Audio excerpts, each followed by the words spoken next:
Hello and good afternoon, everyone. It's just gone midday here in the UK, so it's officially afternoon. But good morning to all of those to the west of me, and good evening to those down under. Good afternoon to everyone in the middle, like I am. I'm right on the Greenwich Meridian, so I'm right in the middle. Okay, well, don't we have a lot to talk about? I stayed up very late last night watching Seth Rogers have a meltdown.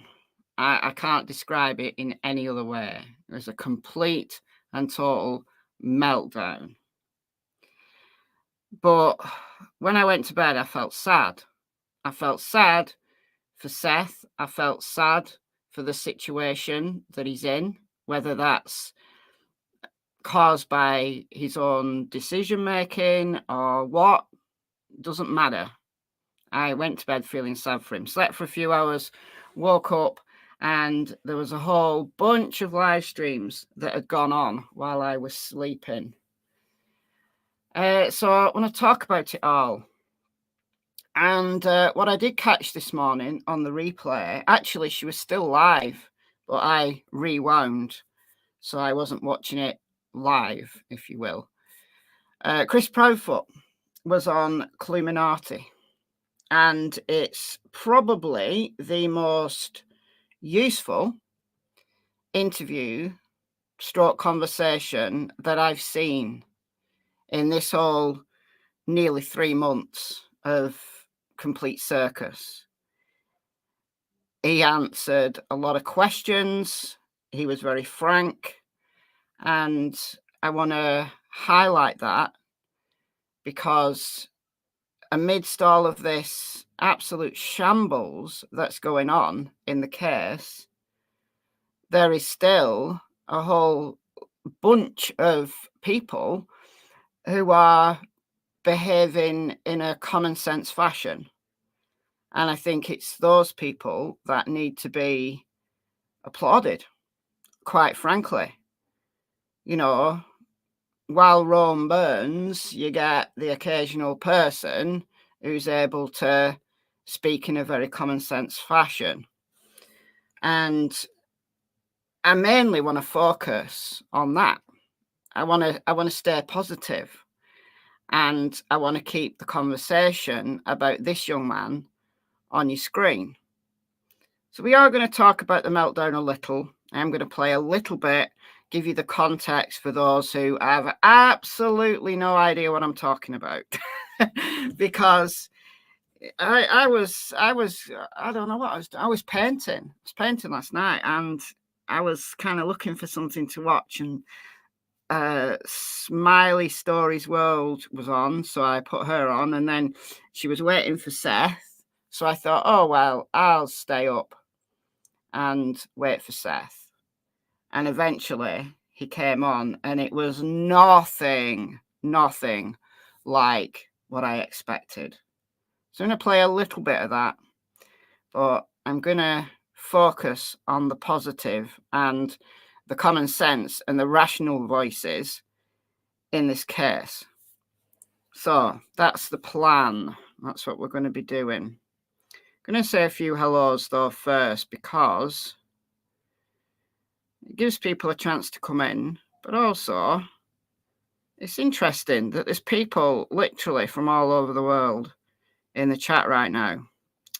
So you've got Holly over the pond, Down Under with Love from Down Under, Germany.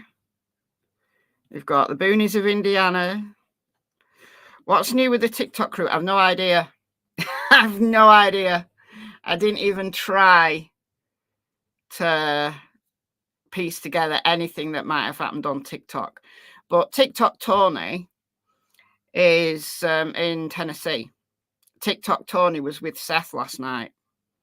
There's the vigil today, the ride with Sebastian, bike ride, and a vigil today. So TikTok Tony maybe didn't have the opportunity to do the rounds with his TikTok crew.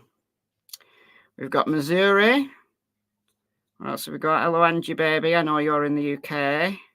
Sharon, hello. Let's see who else we've got. Kate from the land down under. Nearly 9 p.m. So it's just gone 9 p.m. now in Brisbane. Good morning, Krista from Michigan. Hi, Karen, Amy Rose. Dulcie, another person from down under, from Queensland. Wow, Rocket Queen, Jadzia, Chemistry Queen, Zanzane, hello, Holly, Karina, from Sweden. Like I said, we got it everywhere. Hello. What else have we got? Let's have a look. Hello. Day doesn't start until there's a mad video. Good stuff. West Virginia, South Africa. Lots of Aussies in chat tonight. From Northwest. I think you're the closest to me at the moment. CW. 24 Arctic Wolves. Miss T. Baby Babe. Kentucky. Litchfield. Where's that? Is that near Leicester? Litchfield. Hello, Purple AJ. Lana. Yeah, clowns. Jokers to the left of me.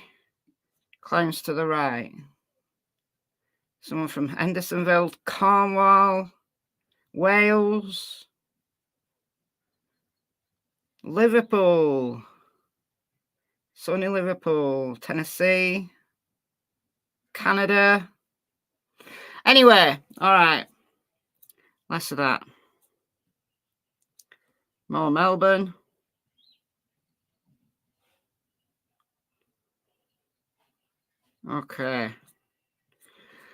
Okay, so let's not forget who we are talking about, who we need to keep focusing on.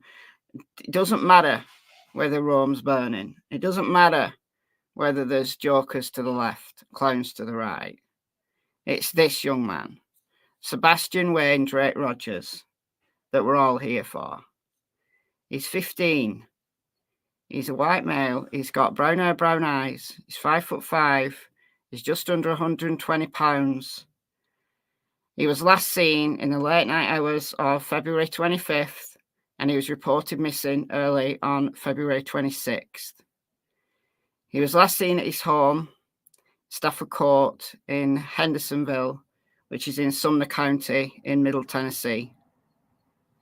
He was last seen wearing black sweatpants with a white Adidas stripe style pattern, a black sweatshirt or top with some kind of motif on it, and he always wears his glasses.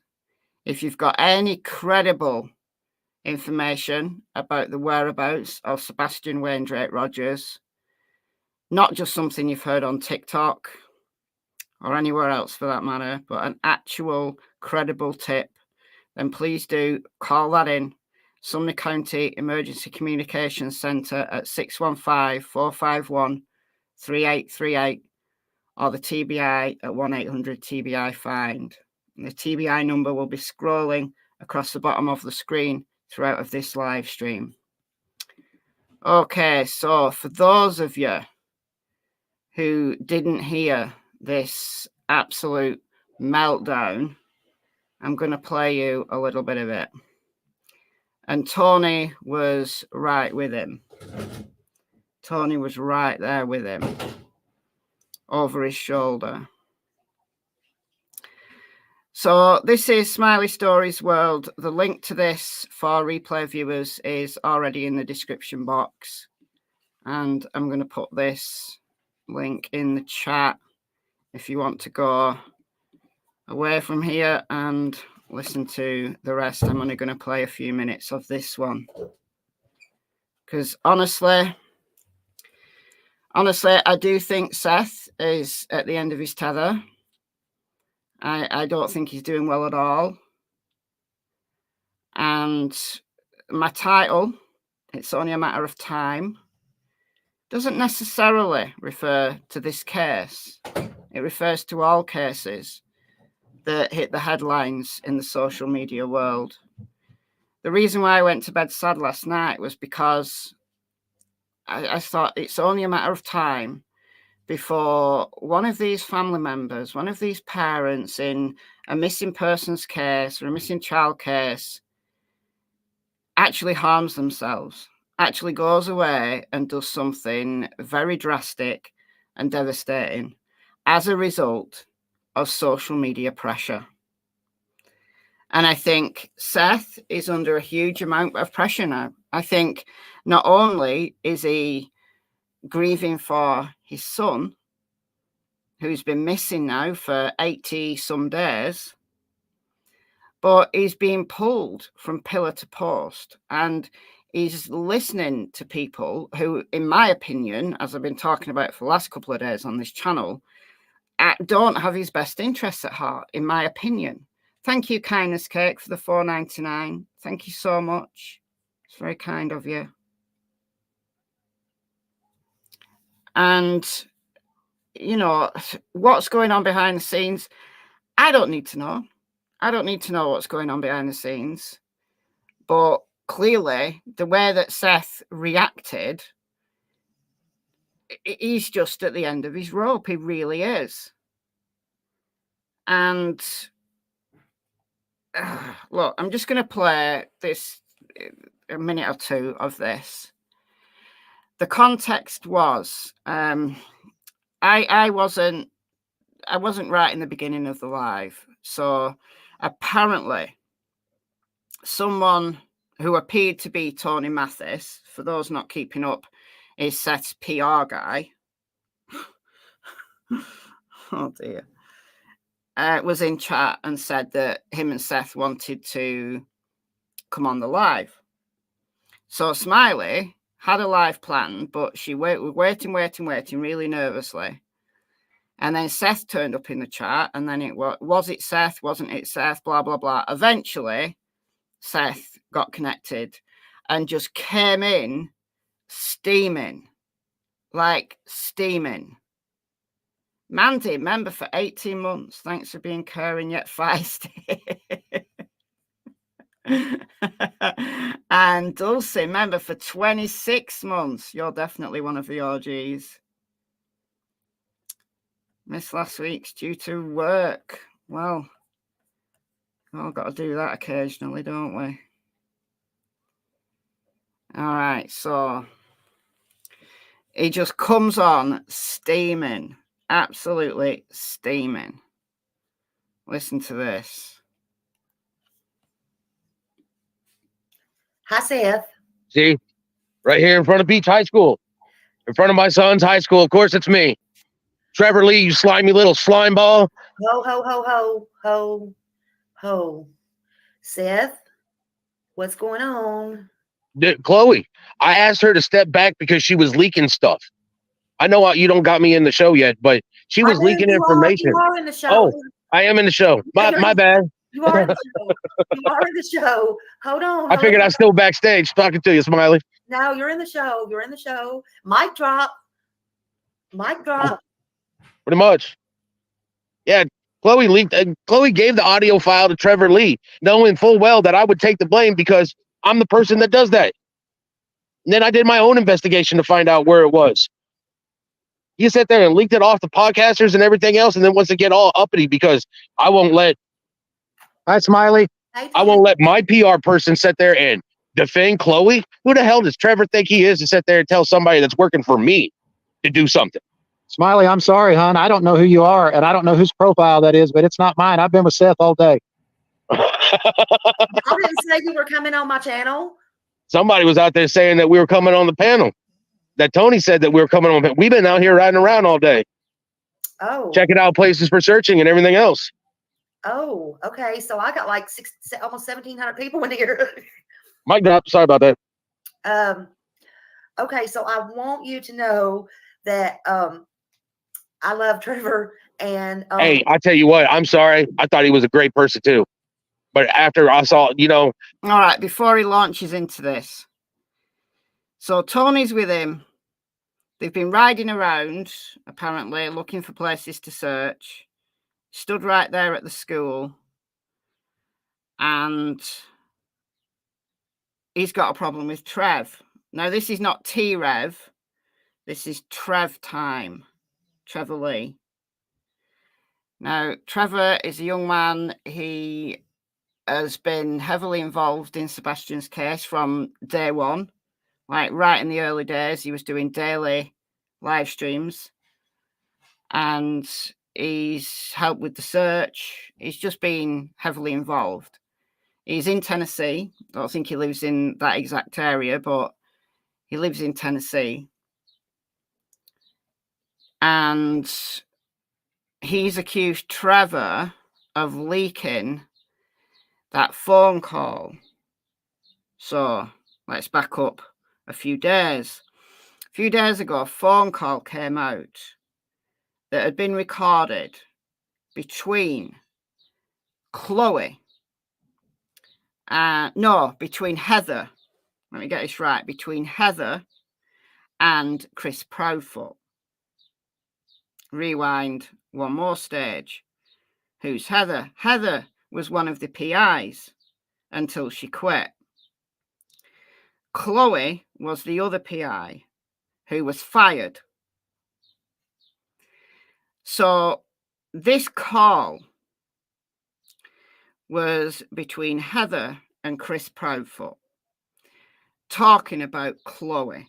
And Chris Proudfoot was mad. I mean, every other word was an F-bomb about Chloe. Right, so Chris was not happy, was going off on one about Chloe. So the question has been who leaked it, right? Because Heather recorded it. Heather came online and said she found out who it was. But ultimately, it came down to Seth. But so Heather gave the recording to Seth. Seth gave it to people. And then a bunch of creators all played it on the same day. But Seth is accusing Trev of doing the leaking. Trev time of doing the leaking. And Trevor said, it wasn't me. So Trevor comes on the panel. So this is where things get insane. I got so many snakes that were in my group. I'm still cutting heads off. And it came as a shock to me. It came as an absolute shock that this man, I can't even call him a man, that this individual would sit there and lie to my face and then sit there and put out lies to begin with. And now he want to go out there whenever I'm in a podcast or whatnot, and nothing about Sebastian. No, nothing about my son. You know, all about Chloe and her little clique. You know, when I asked her to step back, she took almost all the searchers with them. And now people are like, oh, it was like a slap to my face. They don't know why I asked her to step back. But I asked her to step back because she's a private investigator trying to be a SAR person. You need to get out of the field and get back to doing private investigation, which she wasn't doing. She wanted to vet everybody. Like everybody. Like, I want to know, you know, what size foot they were when they were born. Listen, the fact that a private investigator is out in the field helping with the search, coordinating searches, isn't that a good thing? And the fact that she wanted to vet people, well, I think that's a very responsible way to act. Given the amount of absolute drongos that have associated themselves with this case, I don't think it would be wrong at all to want to be only working with people that you could trust, that you've vetted.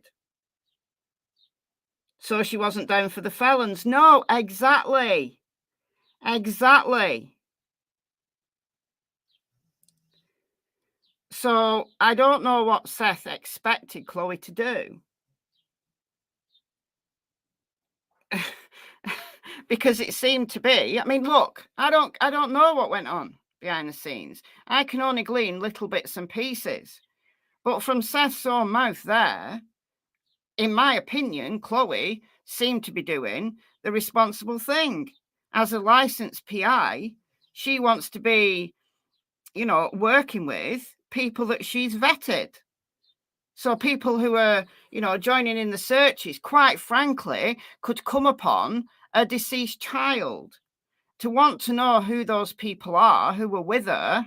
I mean, look, anybody can go and arrange a search party as long as you're not infringing on anybody's private property. Anybody can go out and search. But for Chloe to say, look, the people who are with me, the people who are working with me, I want to know who they are and I want to know that I vetted them. As a licensed PI who presumably wants to keep her license and wants to stay away from the circus, then that's understandable.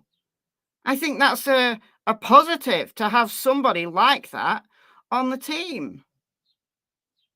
You can't blame her for that. Come on now. All right, so Trevor's joined the panel. And it's like, you know, I will accept help from anybody to find my son. And people are taking my good-hearted nature and just trampling all over it. And it's going to bring out the negative part of me that don't give a flying. Smile around and find out. You're pushing away everybody that's trying to help you. Trevor. Oh, I'm sorry. Is that him himself? You know where I'm at, Trevor. Why don't you just go ahead and step out of Chloe's house and come on over, boy? And I'll show you what a man does. Oh, you're really helping find Sebastian doing this. Hey, why you sitting there changing your face? Hey, what? Can't spend the time looking for Summer no more, right? You want to say where I'm at? You see where I'm at. You don't know what I'm doing. What are you doing? What are you doing? What are you doing? Why are you on this panel right now? Why don't you Don't you ever, and I will let this be publicly known, you, Chloe, your whole team does not have my blessing to use my name or my son's name to ask people to search on their property like you have a contract with me. Trevor, you need to go home, boy. This is out of your league. Is it because if I recall, I'm the one that's... Yeah, is it because if I recall, I didn't ask you to respond. I told you to get off the panel, boy. This is my son, not yours. My son, not yours. My son. This is Sebastian Wayne Drake Rogers. I named him. I named him Sebastian. I named him Drake. I named him Wayne. I named him Rogers. That's my last name. Take your Trevor Lee ass and fuck off, dude. You want to, literally, this is my goddamn son. Seth.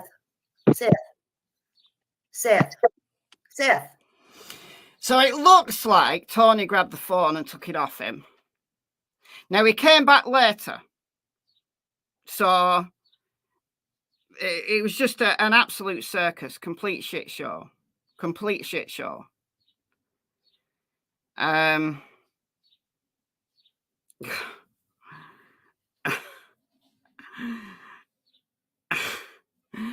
Look,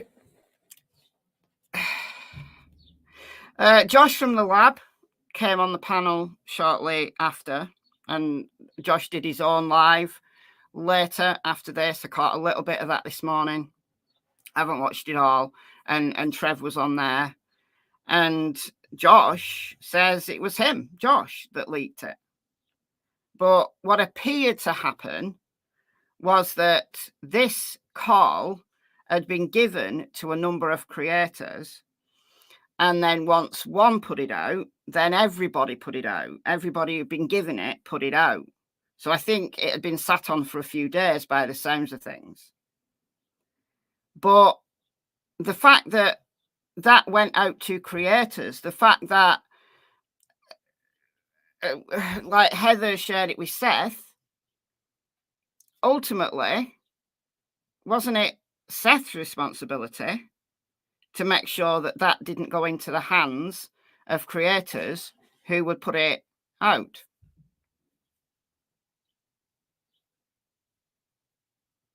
But it's not for me to say, because that is just the circus element to it. And I absolutely understand how frazzled Seth is and how desperate he is. And I don't want to sit here and criticize someone who is at the end of his tether. He genuinely, I feel he is being pulled from pillar to post. He feels that he can now trust this team that he's got. And look, I am I can see this house of cards is going to fall down very quickly. That Seth has put his trust now in Tony, who is just all out for himself. All out for himself. And, you know, look, listen, I made my feelings very clear in yesterday's video. So go and watch it. It's only a short video. I think he's trying to build a platform. And he's latched onto the Caleb Harris case originally because he knows Caleb's dad, Randy. So it was an easy in for him with the Caleb Harris case to be the spokesperson and to, you know, start schmoozing with the likes of Brian Entin. He's a Brian Entin fanboy. If anybody's seen the photo of Tony with Brian Entin in Idaho. So when the Idaho 4 case was all going down, guess where Tony was? He was in Idaho, fangirling with Brian Entin. So he's wanted an in to the true crime world, seemingly, for a while now. Because the Idaho case started on November 13th, 2022, when Kaylee, Xana, Ethan, and Maddie were brutally murdered in their beds. And guess who was there? Tony. Tony was there. Why? None of us had heard of Tony until very recently. But it seems that Tony has been watching. Tony has been watching these cases for quite a while now. So I didn't know that when I made that video yesterday. I said, to me, it sounds very much like he's latching on to cases that he knows are high profile, and he's trying to make himself useful, and it's for no other reason than to build a platform. So Caleb's case isn't really going anywhere. There's not, you know, there's probably not as much, you know, in the limelight as maybe he expected. So he's now latched onto Sebastian's case, and he's got his feet truly under the table in Sebastian's case. And this is the very case that he wanted to get on, the type of case he wanted to get on. He doesn't care about Sebastian. He doesn't care about Seth. He doesn't care about anything. He's just chasing clout for a platform. So he wants to chase people away, and he wants to be able to control the narrative from his point of view. He can work with the people that he brings in. Thank you, Elizabeth, for the $3. That's very kind of you. And YouTube is telling me that's your 5th super chat on a live stream. I just can't. I just can't with people like this. I really can't. They don't have the best intentions. They don't have, you know, everybody can make mistakes. All right. So, you know, this Stephen Crabtree guy who I talked about yesterday, the guy from TikTok, another clout chaser. But Tony, do you know what Tony said about Steve? Do you know what Tony said about Steve? He said that if Steve said he'd seen a Martian on a street corner, he would believe him because Steve said it. So essentially, you know, the next best thing to Sebastian was abducted by aliens. You know, it's saying, I'll believe. Tony's like, I'll believe anything this guy tells me. So, Tony, you're either so gullible that you're going to believe some random person on TikTok who's prepared to tell you anything that you want to hear, without vetting and double vetting and triple vetting that information. So people still think that Tony, like the sun's shining out of his ass. People are still, like somebody in my comments yesterday said, stop calling him TikTok Tony. It's like, well, I could call him a lot worse. If you want me to start calling him a lot worse, then I'm I won't need much coaxing. Yeah, Tony thinks we're all stupid. And there may be an element of people who aren't really that stupid, especially on TikTok, where he's got a younger audience generally. Yeah, people are stupid. So he's driven away the PIs who wanted to vet people. He's driven away people like Trev. And then Seth has the audacity to say, well, when Chloe left, she took all the searchers with her. Well, why? Because they're the people that were working with Chloe and come on the case because of Chloe. The people that Chloe had vetted and trusted and knew that they had, search and rescue experience. And if they didn't, they were, willing to learn, and they weren't going to do anything that would jeopardize the case. And they weren't going to secretly, record or give details away of search locations. Exactly, Elizabeth. Tony's the clown master. Tony's the clown master. So I do feel for Seth, and I'm not gonna sit here and slag him off. I'm not, for the way that he's behaving towards people. It's terrible. It's shameful. But I need to know that Seth is able to get mental health support. Because when all of this house of cards that Tony's building up falls and Seth has no one, I'm really going to be concerned about Seth's welfare. It is only a matter of time, whether it's not this case, it might not be this case, but some case soon down the line, somebody is going to be pushed beyond their limits, and he's going to do something drastic and devastating. Mark my words, because of the social media pressure. And I'm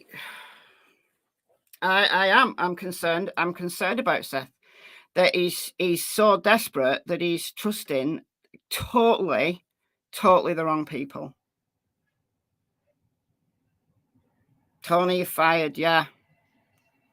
And I really hope that once the house of cards falls and Seth is left with no one, that Seth is able to take on board the mistakes and to perhaps invite back people who were genuinely in the case for Sebastian, for this young man.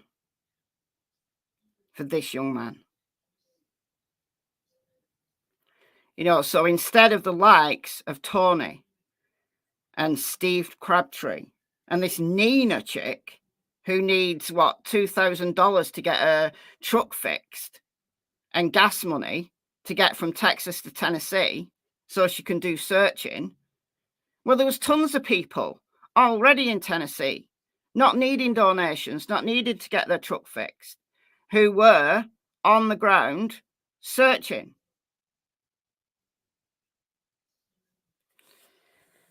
Dear me.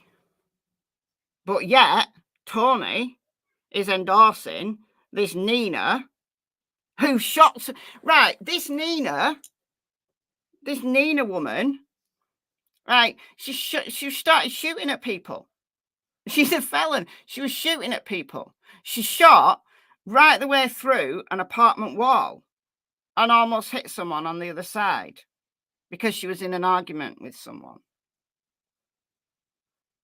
She didn't shoot a child. She shot at someone and shot through an apartment wall into someone's apartment, and someone was there on the other side. So she's really damn lucky she's not in jail on a murder charge, because she was having an argument with someone. Who is Nina? Who is Nina? Nina, I have no idea who this Nina is, except to say she's one of Tony's friends. He wants to bring her from Texas, where she lives, to Tennessee to search. But Nina, who is a felon, and this shooting incident happened only a few months ago, so it's not like something she did when she was young and stupid. No, this is just a few months ago. You can actually listen to the court. People have played it. Creators have played it. Have played the court hearing. So it's absolutely real. Absolutely real that this happened just a few months ago. So Nina is Tony's friend.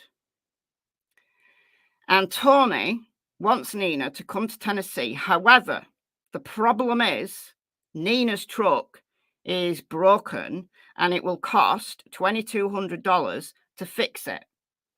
Also, Nina's truck is a gas guzzler or a diesel guzzler.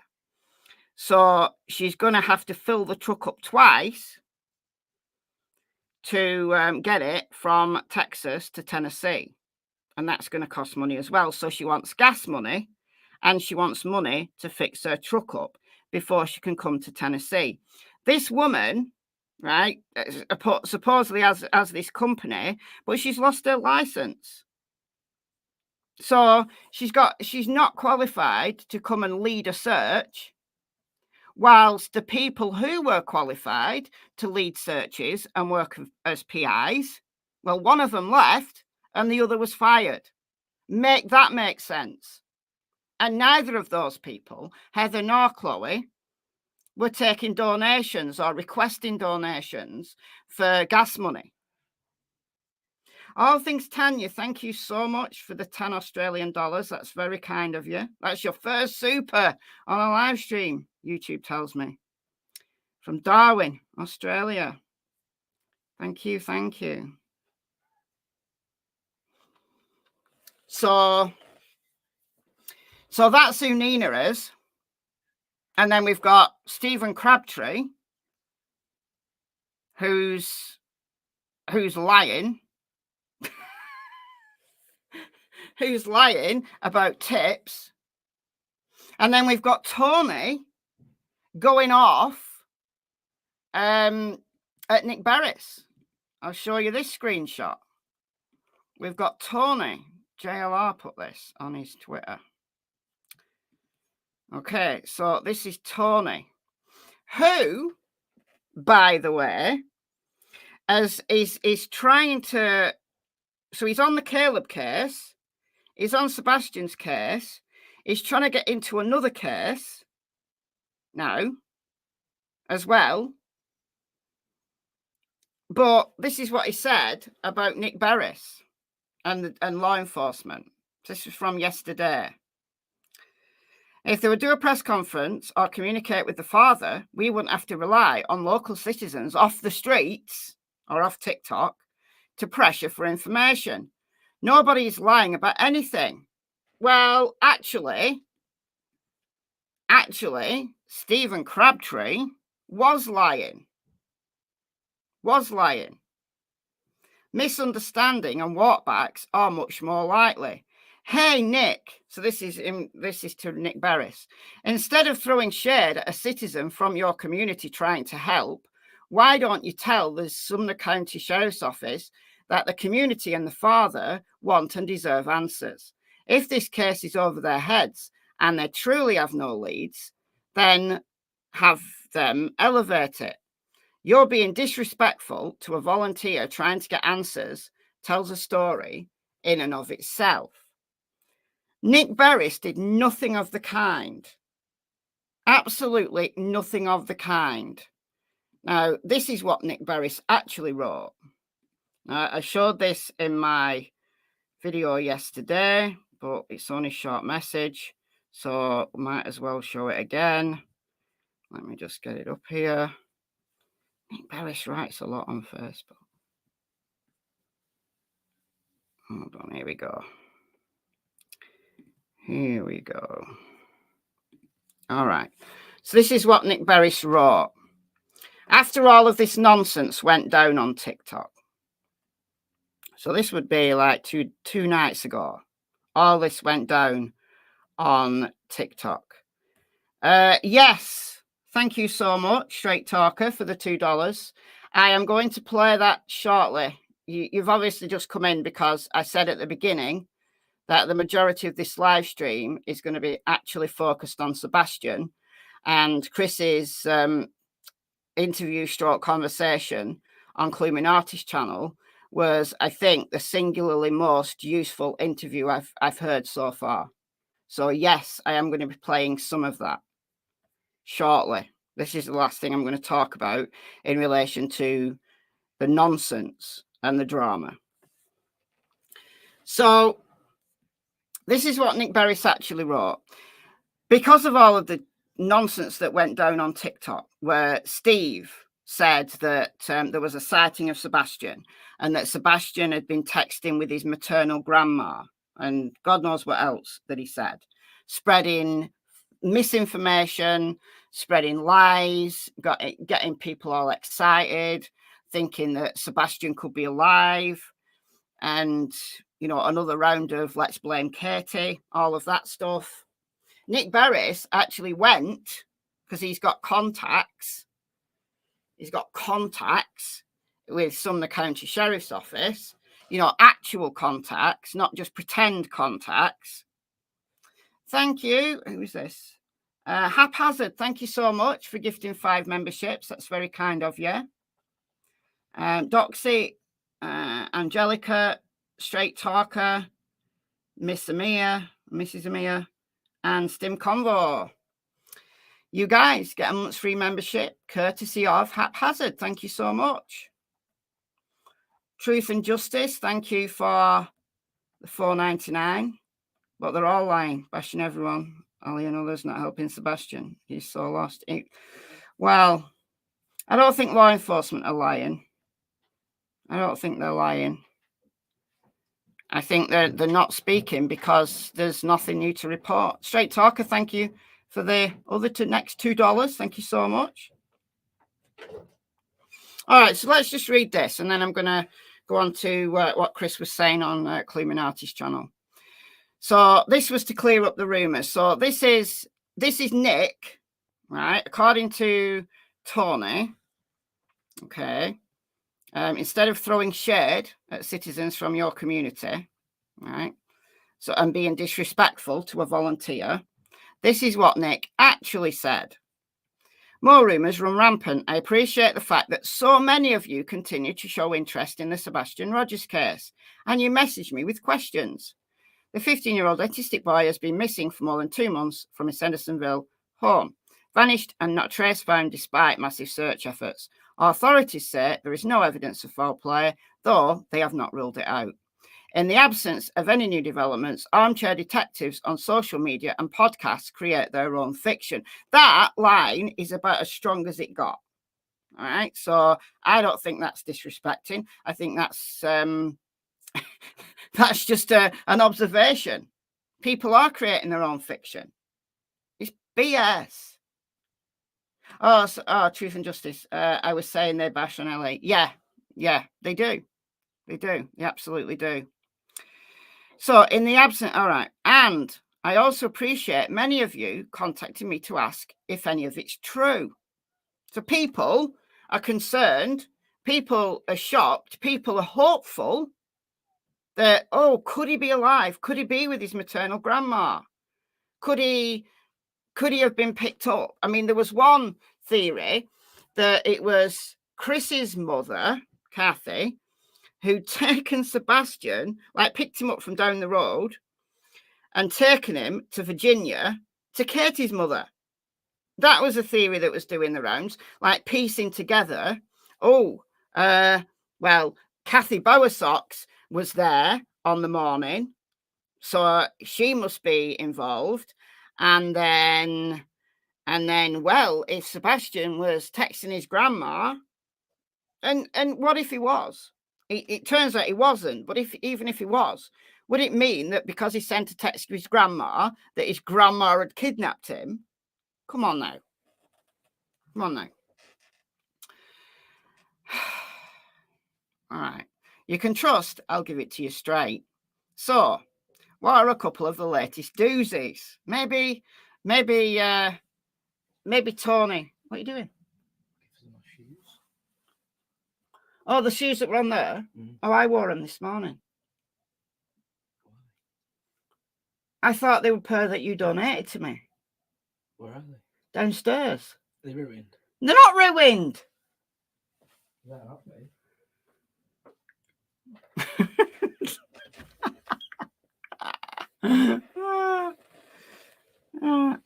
I'm sure I've not ruined his shoes. Yeah. There was a pair of shoes just sitting there. So when I went for a walk this morning, I thought, oh, I'll just wear these shoes. And it turns out they were Kyle's shoes and he'd left them there for a reason. They're not ruined. They need a wash. All right, whatever. I'm swearing now. All right, okay. So maybe you feels that doozy is disrespectful. Did I steal his shoes? I thought they were a pair of shoes because when he gets bored of shoes, he donates them to me, and then I just wear them to go walking in. So I saw this pair of shoes and I just thought, oh, I'll wear these because I don't know, they were just there. But anyhow, they're not ruined. I just went for walking them. All right, investigators have so these are the rumors. Investigators have obtained new video showing Sebastian alive on February 26th when he disappeared. Nope. Second rumor, there is evidence showing Sebastian was in contact with his grandmother on his mother's side before he disappeared. Nope. How do I know? I've been in direct contact with the lead investigator with the Sumner County Sheriff's Office who says this latest stuff is all garbage. So maybe it's the word garbage that Tony felt was disrespectful. Well, that was Nick quoting law enforcement. It was the lead investigator. It was the lead investigator who used the word garbage. Let's get it straight. Would they like to have new leads? You bet. And they respond to all tips. But they deal with facts, as do I. Do authorities tell us everything they have in the case file? No. But they won't lie and say something is false when it isn't. They will simply say no comment. And they're not saying no comment. They're saying it's garbage. These rumors are garbage. Hopefully, there will be a credible break in the case soon. Until then, please be very skeptical of stunning new developments unless they come from a credible official source. 1-800 TBI-FIND for all credible tips. Okay. Sebastian Wayne Rogers, 15 years old, has been missing since the early hours of February 26th. Credible tips, 1-800 TBI-FIND.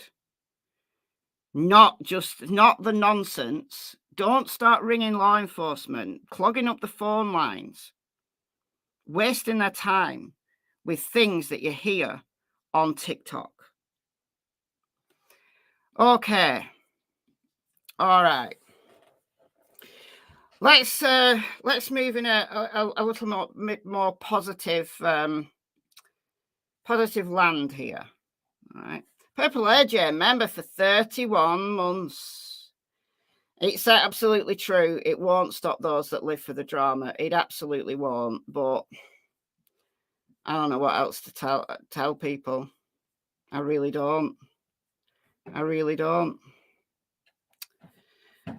All right. So this is Cluminati. Lisa, member for 14 months. Thank you so much. Thank you. Thank you. 1,008 people watching and only 103 likes. Oof. Well, if you've got over 1,000 people in the chat, that should mean that we could get 1,000 likes on this live stream. So if I get 1,000 likes on this live stream before the end, before I turn it off, I will gift 20 memberships. So it's up to you. 1,000 likes before the end. And then at the end, if we get it, I'll donate 20 memberships. Dulcie, thank you for the 20 Australian dollars. Put it towards Kyle's new shoes. Oh, dear. Only Grand's member for 27 months. I'm over the drama. Exactly. So am I. So am I. And that's why it's one of the reasons why I went to bed sad last night. You know, listening to Smiley's live and just the way Seth has been treated and the way the decisions he's making, and I'm not slagging him off. I'm not. He's at the end of his tether. I was really sad. I was sad about the drama. I was sad that Sebastian is just being lost. I was sad that people who are very credible, people who are, drama free, whether they're creators or whether they're PIs, they're very capable, they're experienced, they're licensed, and the PIs are licensed, and they've been driven away. They've been driven away for the likes of Tony Mathis, Steve Crabtree, and Nina, the shooter. I felt really sad. However, I do feel better this morning. And this is because of Cluminati's live stream. And I know some of you don't like Cluminati because she's very abrasive. She swears a lot. She can be very rude. She's very blunt. She just says what she thinks. Listen, I'm like her in my head. But maybe I'm a little bit more tactful. And that's not a good thing. Sometimes tactful isn't a good thing. Sometimes you just have to say what's on your mind. All right. Anyway, so Cluminati, it's a 7.5 hour live stream, but at the 3 hour 20, it becomes very, very, very interesting. So again, the link to this is in the description box for our replay viewers. And this is the link for you guys if you just want to go and listen to it now without my commentary. I won't hold it against you. But I do want to publicize this because I'm not going to play it all. But I just want to highlight the fact that amidst all of this absolute nonsense, there was a live stream that happened that was very down to earth and very commonsensical, and a lot of really good questions got answered. A lot of the questions that I've been asking, I've just been asking the ether, actually got answered. So Chris Profoot was on the panel, so there was a little bit of small talk, and then this dude, what's his name? Truth Not Feelings. I don't know him. I've heard him on panels before. But he's got a very rational mind, and he's got a very apt name, Truth Not Feelings. He just wants to get to the truth. So he doesn't care about your feelings. He cares about the truth. Well, I would say exactly the same. So he starts asking Chris questions. So we're going to play some of this. And Chris answered a bunch of questions. Loads of them. Very upfront. And I know you guys are going to say, he's lying, he's lying, he's lying. Listen. I've never stuck up for Chris Profoot. There's things that Chris Profoot's done and said that I do not like. I do not agree with. I absolutely do not agree with his opinions on discipline of children. I don't agree with him calling PIs names.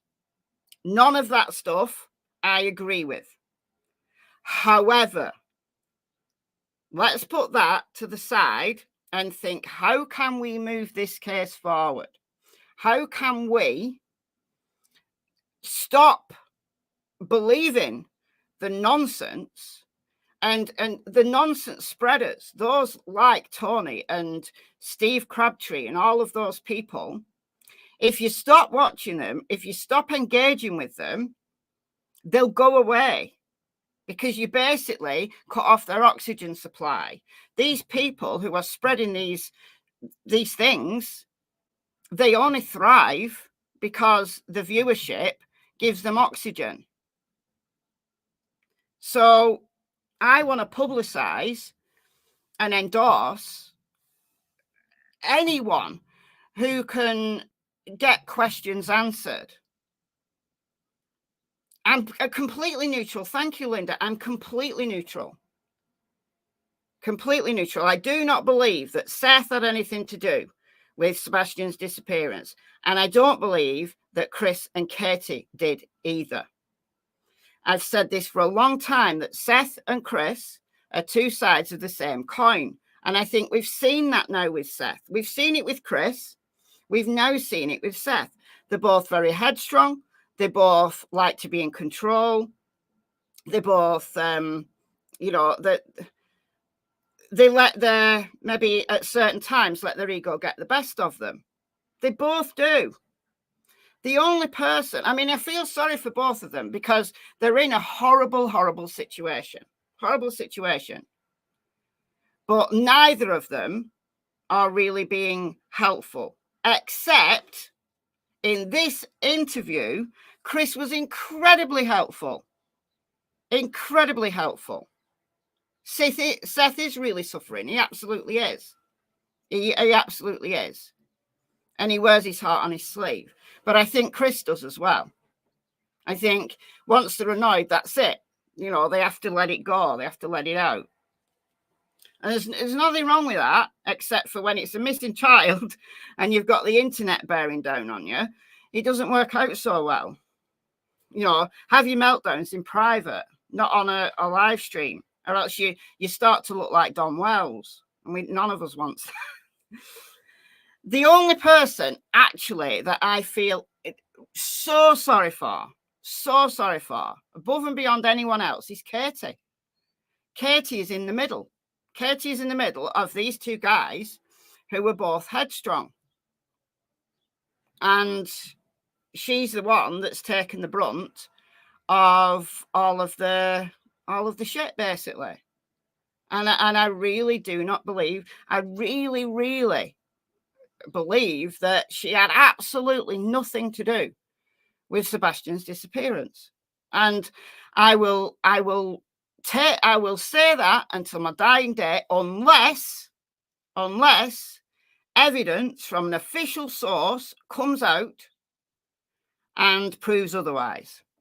If new information comes out from law enforcement that Katie's now an official suspect because of this and this and this, and it's information that we didn't know before, then my opinion will switch like that, because I'm neutral. I'm not wedded to any one theory. I just follow the evidence. Little as it is in this case, I do believe there is evidence. I do believe there's evidence that I've talked about a lot.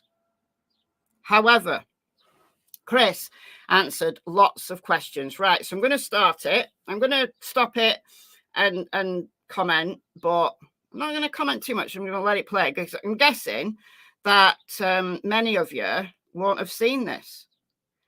So it's had 5.6k views as of 10 hours ago. And it only really gets interesting at 3 hours and 20 minutes. When was this? 10 hours ago. 10 hours ago.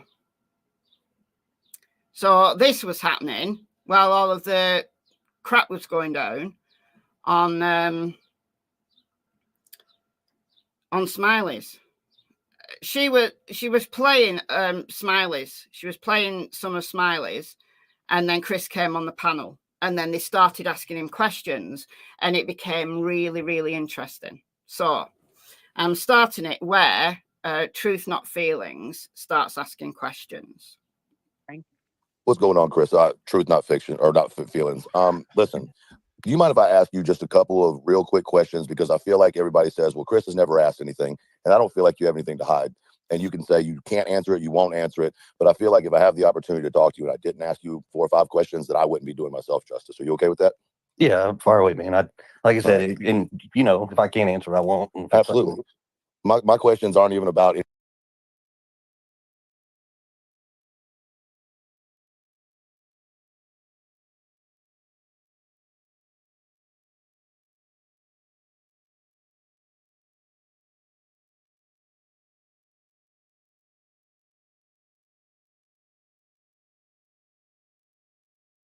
Sound's gone. I was muted. Sorry, guys.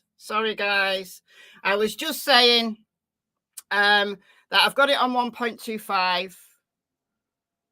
All right. People saying there's no sound. Sound's back.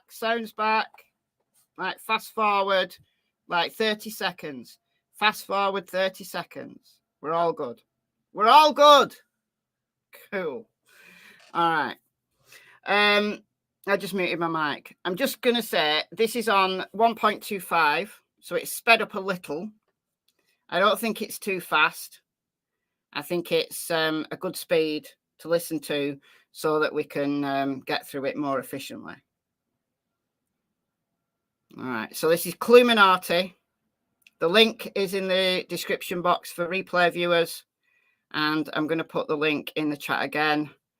And the guy who's asking Chris questions is called Truth Not Feelings. Okay. And we got a lot of questions answered here. So out of all of the nonsense that went on last night, there was actually something pretty productive. Do I feel that we'll get a press conference or not for a while? I don't think we'll get a press conference unless the cops have got something actually to announce. Otherwise, I think they're going to update through Nick Barris. Because when there's anything that, you know, the community is talking about, Nick goes to Sumner County and asks them, and they give him the answer. I don't think we're going to get a presser anytime soon, unless there's a break in the case. If there's a break in the case, then of course they will. Okay. anything after everything's happened, right? Yeah. My questions are really plain. Did you do anything whatsoever to Sebastian? No, sir. Okay. Do you know anybody who did anything? Do you have direct knowledge of anybody who did anything to Sebastian on the 25th or the 26th? No, sir. Okay.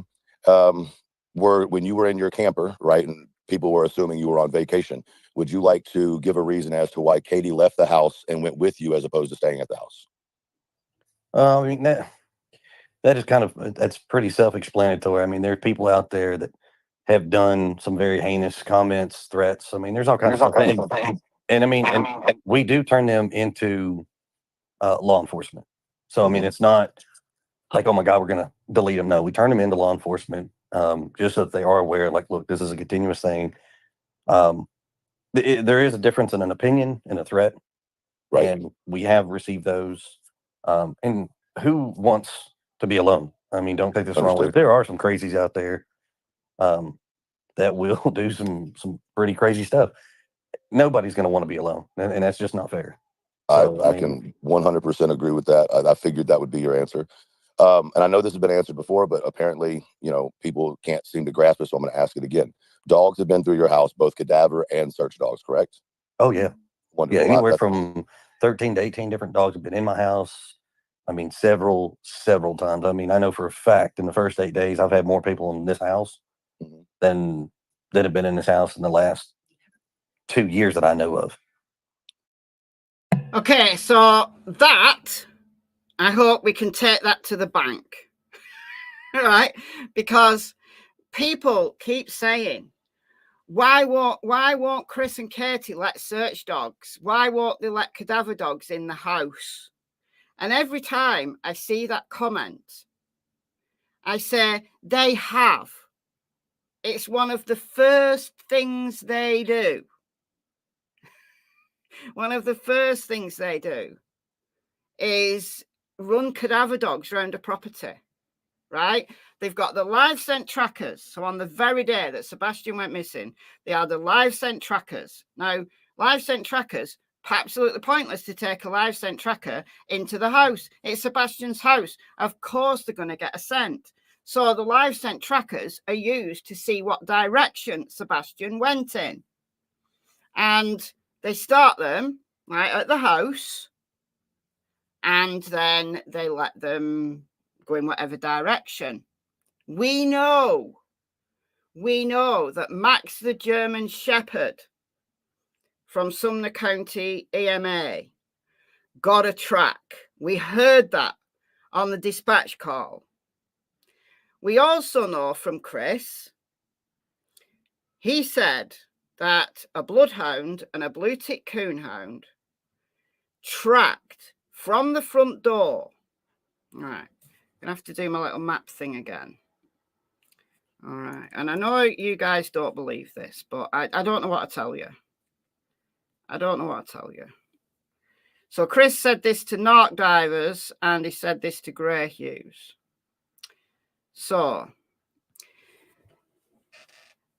a bloodhound and a blue tick coonhound. So both very scent heavy dogs. Like they like their nose to the ground when they're searching. So from the front porch went left, down the side of the fence, back up again, then across this neighbour's yard. All right, so I don't know whether it went through here or onto the road, all the way up Kelling, onto the construction site, to the retention pond. And there's a retention pond somewhere around here now, because this looks slightly different. I'm not sharing. So we'll start again. Dear me. All right, so from the front porch, left, down the back fence, back up. I've said this so many times. I could say this in my sleep. All right, across the neighbour's backyard. So whether he went through here or down here, I don't know. But through the neighbour's backyard, up Kelling, all the way up Kelling, to the construction site and to the retention pond. Now, the retention pond here right now, this looks slightly different because this is from last year. So this construction site looks quite different now. These houses here have all been built as people living in them. And then this back end here is all now construction, all the way up here. It's all construction. And there's a retention pond somewhere around here. Max dove all the way into the retention pond, but the bloodhound and the blue tick coonhound that tracked from the door down here also went to the retention pond. Nick Berrish just said in that article that the dogs did not get any scent. Where's that, Lisa? Which? This one? This one? This one? Which one, Lisa?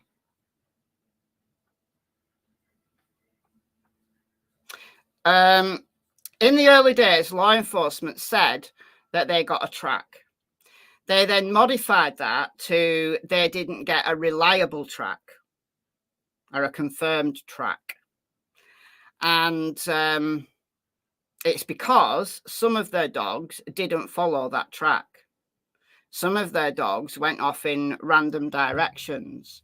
But if you refer to my videos on search dogs, then you might be able to piece together why that could be. That's your homework. All right. Okay. Let's go back to this. So I believe that the dogs that had the best scenting abilities were able to get a track. I believe Sebastian left that house, turned left, went up Kelling and to the construction site. Where he went then, what happened then, is anybody's guess. Whether he got into a car, whether it was a prearranged meeting, whether a predator who just happened to be there. I don't know what predators hang about on construction sites in the middle of the night, but anyway, you know, an opportunity, it's always possible. It's not likely. If he's, what do you mean no map again, Wendy? I've shown the map. Just fast forward a minute. I realised I wasn't sharing, but we're all good now.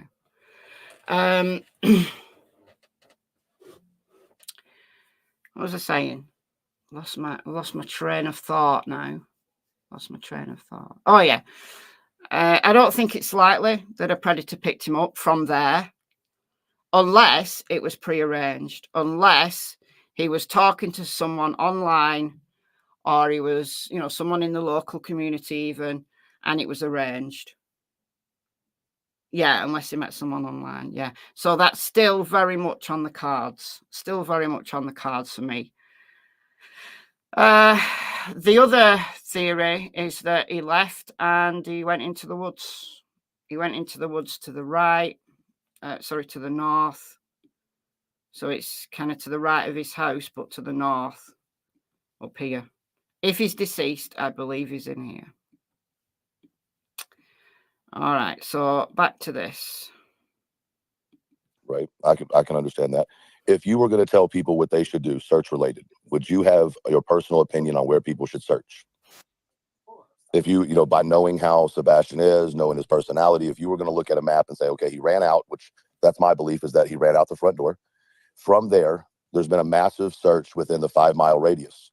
Do you feel like it's time to search outside of that 5 mile radius, or do we need to go further than 10, 15, 20? I personally, as much as I have seen, and I mean, Seth and his crew, I believe, have seen the same maps that we've all seen.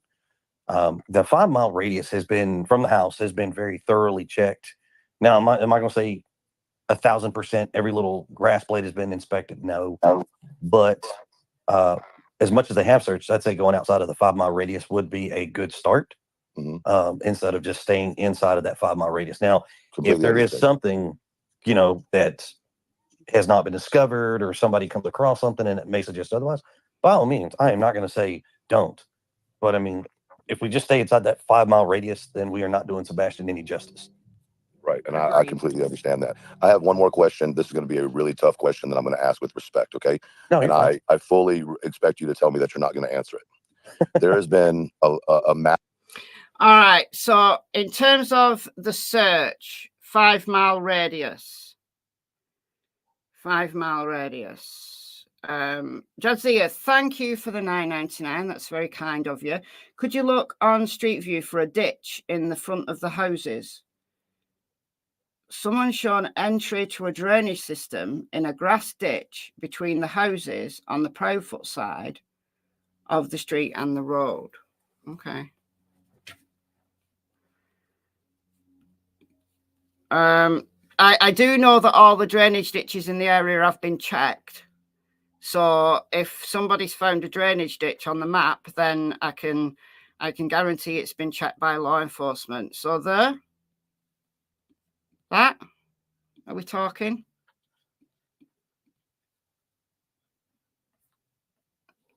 That one? That's a drain. They've all been checked. They put cameras down, these kind of things. On the Street View, be careful, Michelle. Yeah, I'm not going to the house. I'm not going to the house. There. I mean, they've all got grills on. Those grills, you shouldn't be able to lift those up. It's beside the lawns. All right, there's a lot of grass. Which house? Which house? You're going to have to be a little bit more specific than that. This? Are you talking about this? This area? That thing? We're talking about that.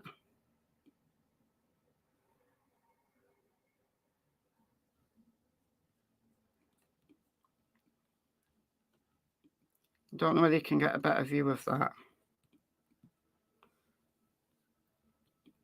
We talk about that. Okay, that's a ditch. That's a ditch. That's a little ditch. Has a gate. What, that thing? All the drainage ditches have been checked. So I don't think he's fallen down a drainage ditch, quite honestly, quite frankly. I don't. I really don't. But in terms of the 5 mile radius, now we do know that the search, I'm just doing, okay, I'll have to screenshot this.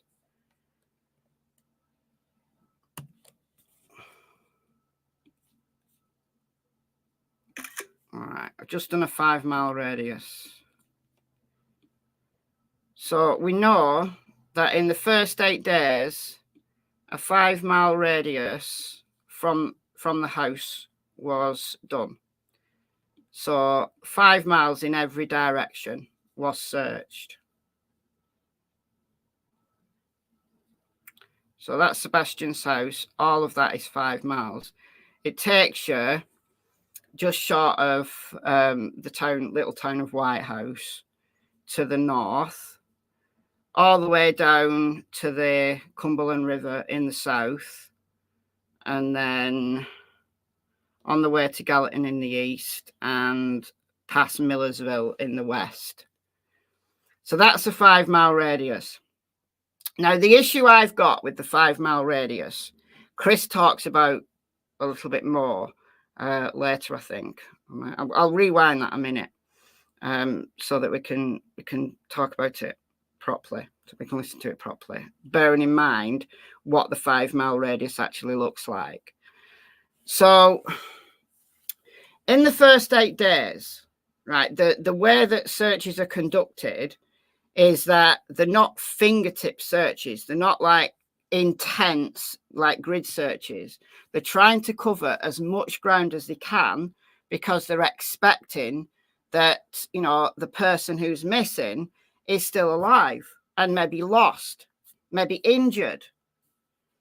And they don't have to cover every single square inch or even every single square yard, because they assume that if somebody's injured or lost and they hear people or they hear the helicopter overhead, they're going to make themselves known. They're going to start shouting. They're going to assist with their own recovery, right? So they try to cover as much ground as they can in as short a time span as they can, because when it's somebody who is maybe alive and without food and water and it's cold at night, then they're going to perish. That time is of the essence. So my problem with this 5 mile radius is that if he died, sadly,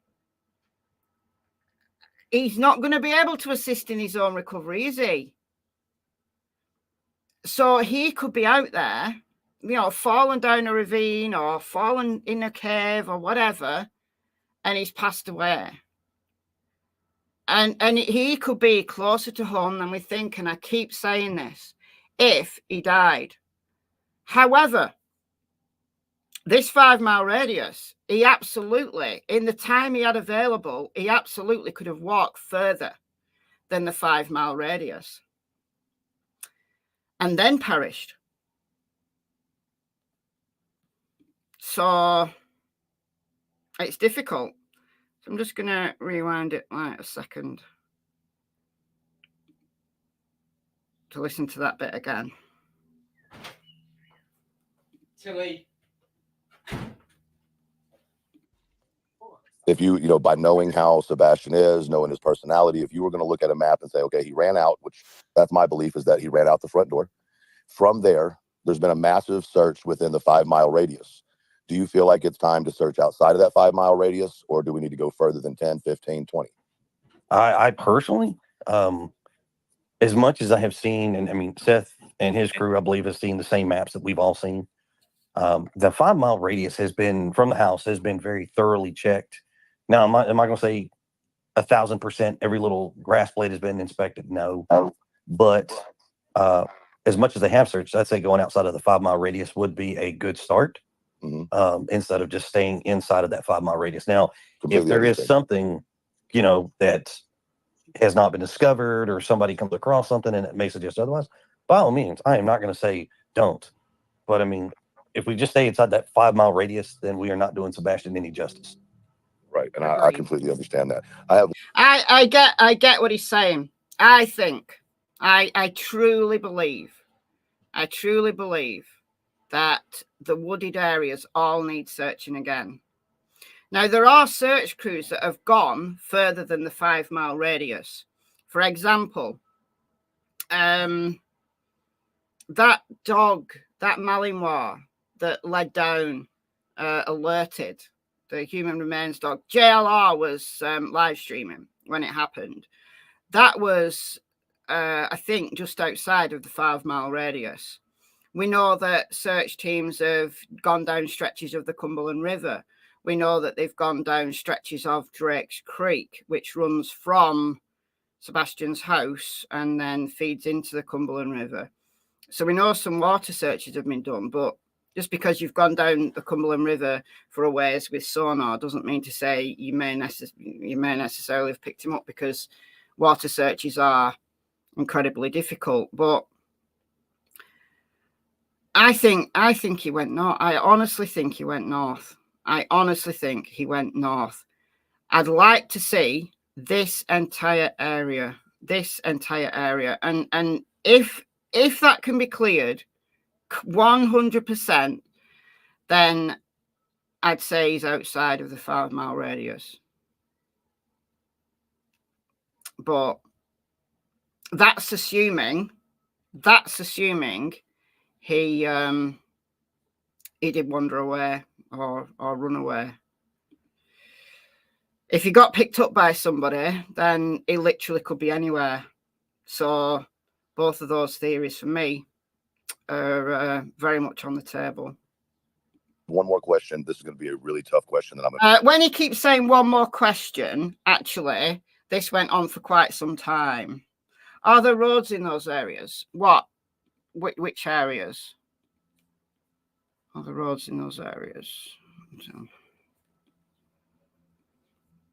So north, no. There's Ward Lane, which is just a short skip away. So we could have skipped over here, gone up Ward Lane.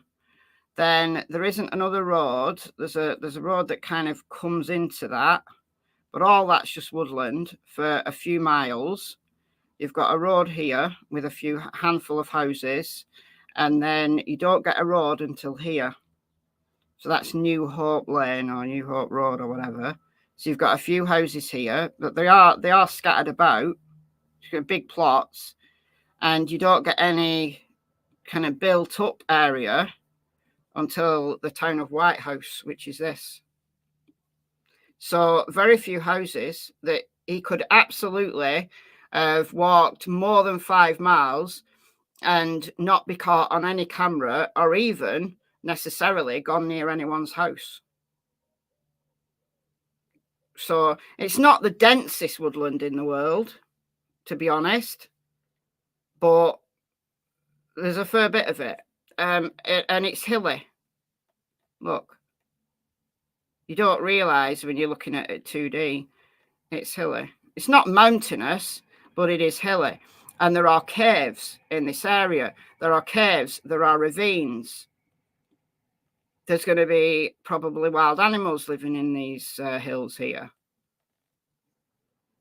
So tell me that he could, there's no way he could be here and been missed. And I'll say, not true. He absolutely could have been missed. Because they were looking for a live person, not for a deceased person. going to ask with respect, okay? No, and I fully expect you to tell me that you're not going to answer it. there has been a massive amount of information, misinformation, different information that's related to Seth and Katie and when Seth and Katie met, and a comment that Seth had made about termination before Sebastian was born. And as a man, I have to ask, was the relationship between Seth and Katie something you would not be okay with your daughter having a relationship with when they met each other when she was underage? Well, I can answer that. I mean, there's no question. No, my daughter would not. And I don't care who it is. My daughter will not have any form of a relationship in that magnitude, period, with a man. I don't care. Okay. My daughter is just as And I meant important to that me I as was Sebastian, but I was using your, not to interrupt you, I was using your daughter as an example. What I meant, I guess what I'm trying to say is, was there a relationship between Katie and Seth that occurred before she was 18 years old that would be inappropriate as a father for you to look at as a father? Does that make sense? yes, sir. From what I understand, yes. Oh, mic drop. Oh. All right. So he's been in the woods before. I think so. The terrain is similar to where 15-year-old Nora Quarin went missing in Malaysia. Vegan Claire. I don't know that case. Malaysia. Well, that's quite a few miles away from Hendersonville in Tennessee. But absolutely. It's difficult terrain to search, especially in this time of year now. Now, Sebastian went missing in February. So let's remember that in February, he would have been able to get further quicker because the terrain won't have been shrub. What's the word? The foliage would have died in the winter, and it wouldn't have had. It's not spring yet. Now all that foliage will be in full bloom, so it will be incredibly difficult to walk through that woods now. Unless there's trails through it. I don't know. There may be trails through it.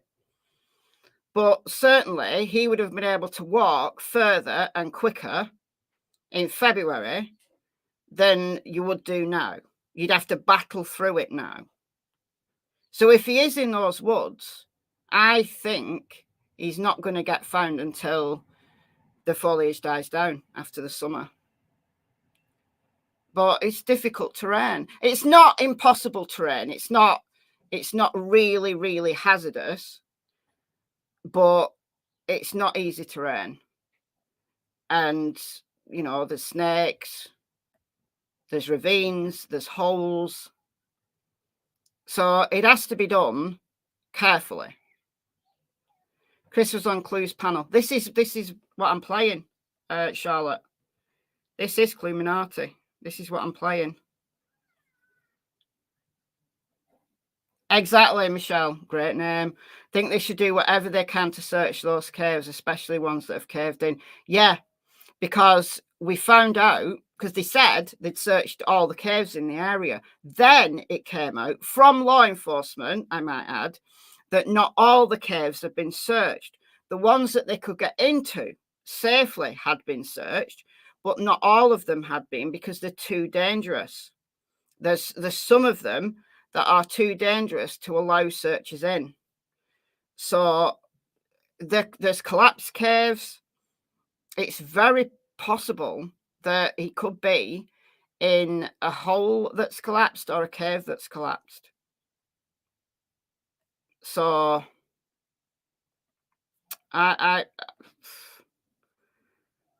he could be there. He could be there. Close to home. He could be there.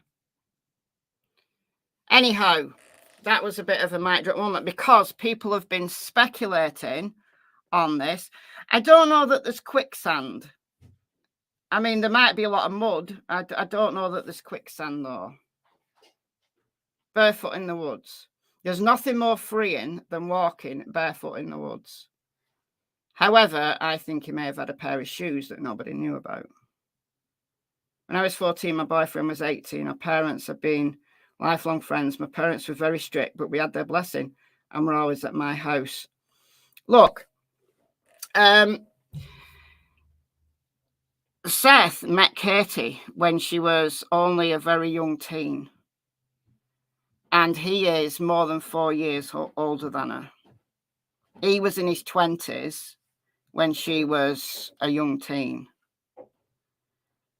So I personally wouldn't be happy with that. Personally, I wouldn't be happy with that.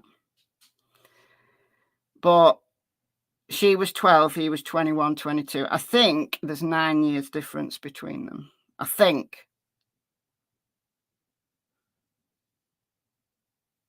So, Andrea, chromosomal deletion syndromes aren't necessarily genetic. They can be spontaneous mutations. So there's that. 14 and 23 is not acceptable. No, it's not. It's not, in my opinion.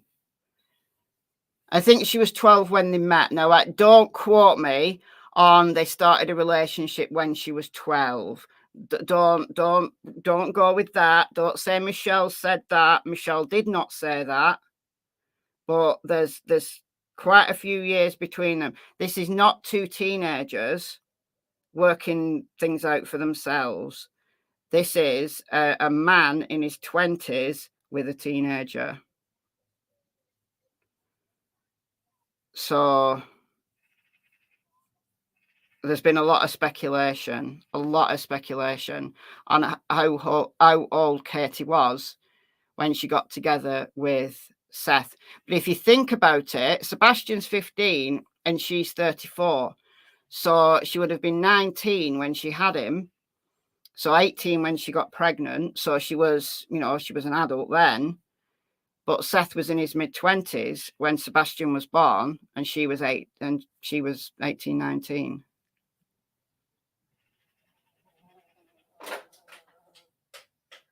Now, we don't know what age they actually started the relationship.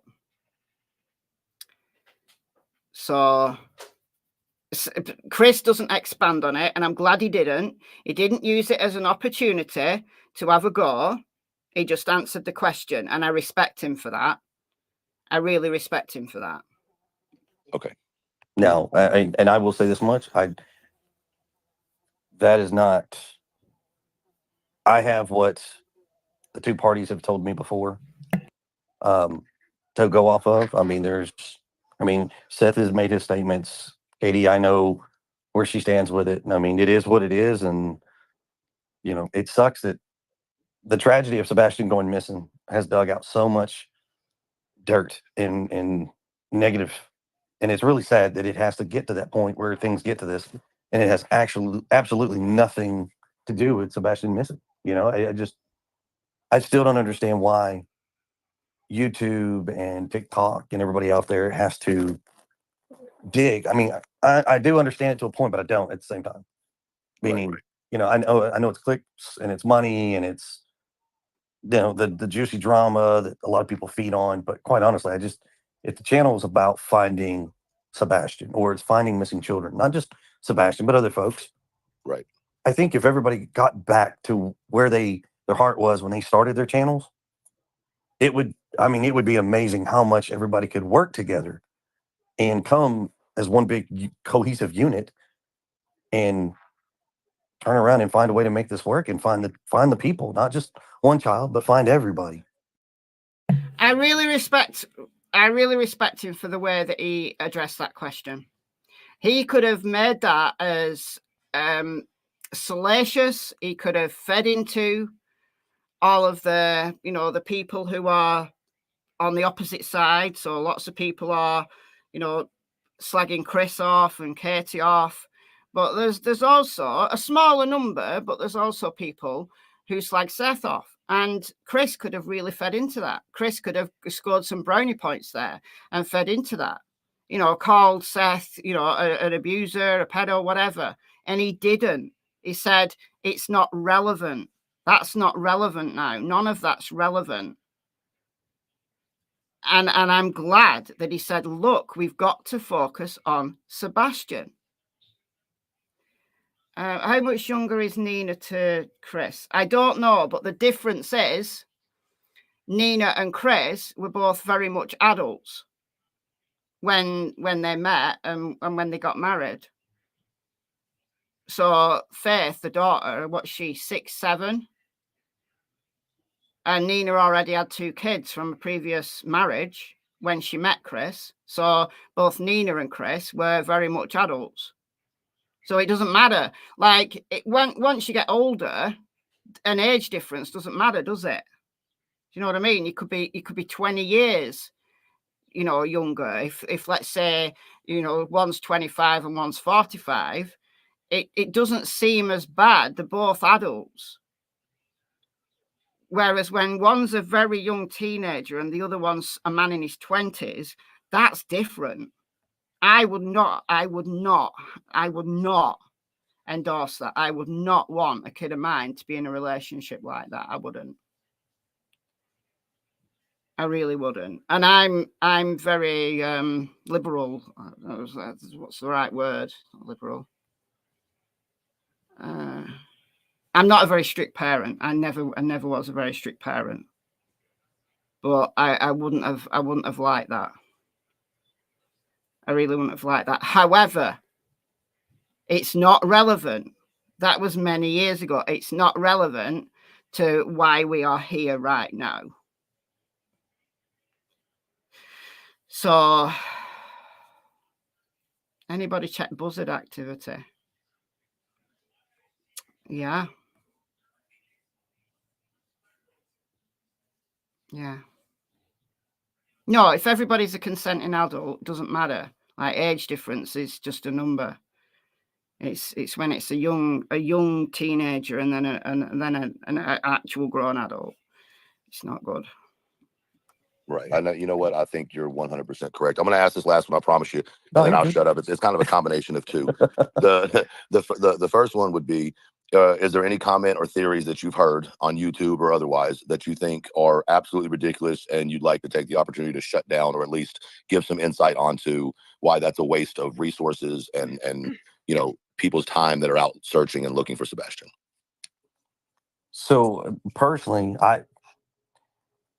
people are going to be upset with this answer.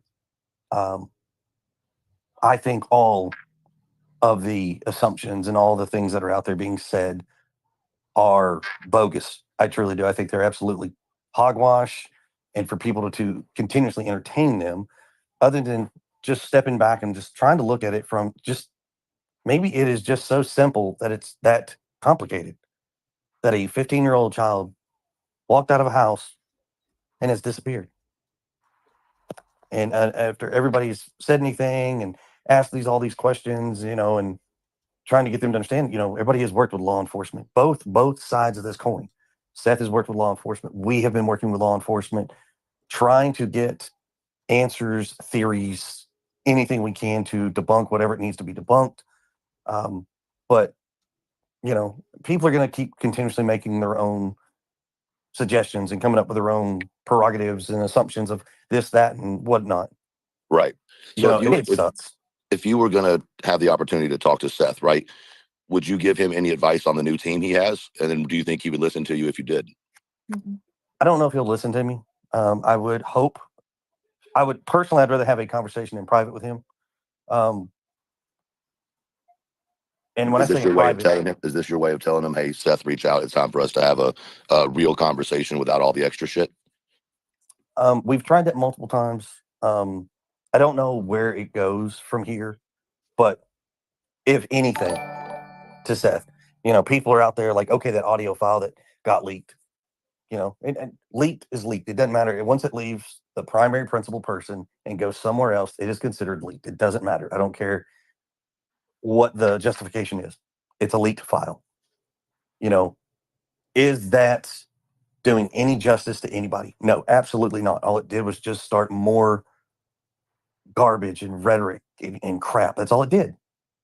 You know, Seth, if he was to listen, It would have to be a conversation, him and I, absolutely nobody around. I wouldn't even want a cell phone in mine or his possession. Nothing. Right. Because there's absolutely no way that conversation needs to leave him or myself. If Katie is present, then it would be the three of us. But, you know, it just comes right back to getting all the stuff washed away, all the YouTubes and everything pushed off to the side, and just coming right back to the basics and stick to the basics. You know, it worked. Right. It was great for the first 2 days, and day 3 it fell apart, and then from there forward it has just stayed apart. You know, I've thought about this, And again, that could have been an opportunity for Chris to have a go at Seth and say, yeah, this guy Tony is a chancer and Seth's really gullible for falling for it all. He didn't. He was constructive, and he just said, I'd like to talk to him. We've tried it. If we did it though, it would have to be in private, no phones. Chris is clued in. Chris is clued in. He knows now that if he talks to anybody, it's going to be recorded. Right? He's fallen for it once before. He knows that if his phone calls now with anybody are going to be recorded. So if you're going to have a conversation, it's going to be in private, offline, no phones even, so there's no secret recording, and they have a frank conversation. And again, I have to respect him for this. And again, I do not agree with Chris's way of disciplining children. I don't agree with him swearing at people and going off on people. I absolutely don't. He's as hot-headed as Seth is. But what I do appreciate is when somebody can have a very civil and very constructive conversation with him, he's actually really reasonable and he'll answer questions. I don't think anybody's being protected by someone in law enforcement. I really don't. He wasn't there. This is the thing. He wasn't there that night. And the PIs checked it out. The PIs have verified that Chris was where he said he was. He was at the RV park in Mississippi. Listening to you defend Chris makes me want to vomit. I'm not defending Chris.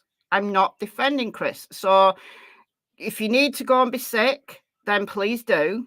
You know, I'd rather you do it like in a sink or in a toilet or in a bucket rather than all over your keyboard.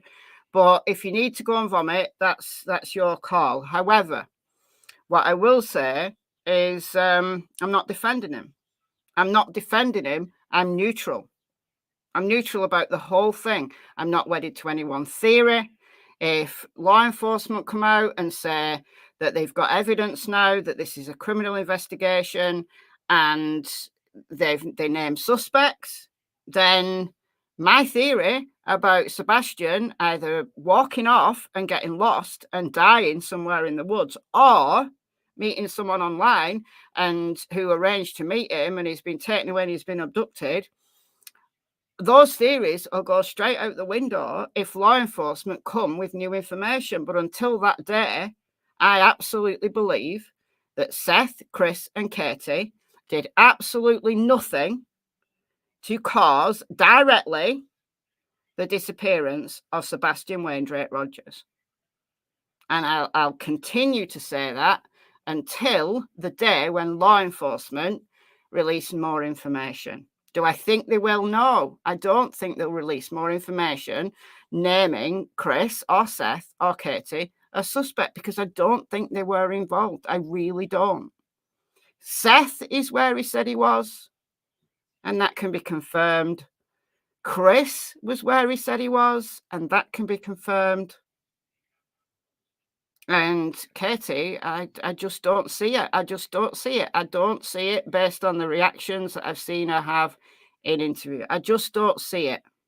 Honestly, I don't see it. I'm not defending him. I'm not defending anybody. I'm not defending Seth. I'm not defending Katie. I feel sorry for Katie because she's stuck between the rock and a hard place. But that doesn't mean to say that I'm defending any of them. I'm completely neutral. There's a lot that I've disagreed with Chris about. I think he's arrogant at times. I think his I think he's hot-headed. I think his temper gets the better of him. I think his way of disciplining children he's wrong. But I do not believe that any of that has a direct relationship to the disappearance of Sebastian Wainwright Rogers. I just don't. How has Chris's location been confirmed? The PI's confirmed it. I mean, law enforcement will have confirmed it, but the PI's confirmed it. Based on the fact that he was in his RV park they have confirmation that he was there at 8 p.m. They've got confirmation that he didn't leave until he went to work, and they've got confirmation he was on the job site at 5:15. So that's 3.5 hours away. 5:15 a.m. on the 26th. So that's good enough for me. Chris might be an abuser. Chris might have abused people in the past. Chris's form of discipline might be what you would say is abusive. However, it doesn't mean to say that Chris is responsible for the disappearance of Sebastian Wainwright Rogers, because he wasn't there. He was not there.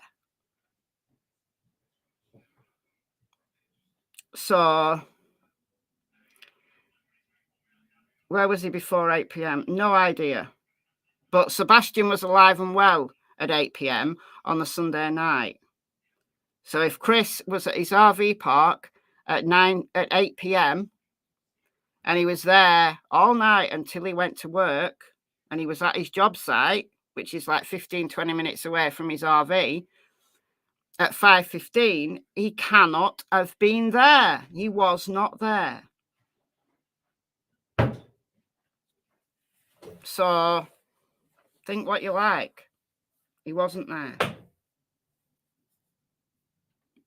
And I've watched Seth from the beginning to now, and I almost wonder, do you think that okay, watching Seth tonight, it seemed like he was, close to that edge of breaking. And no matter what anybody feels about Seth one way or the other, I think it's very important that we discuss mental health and men's mental health.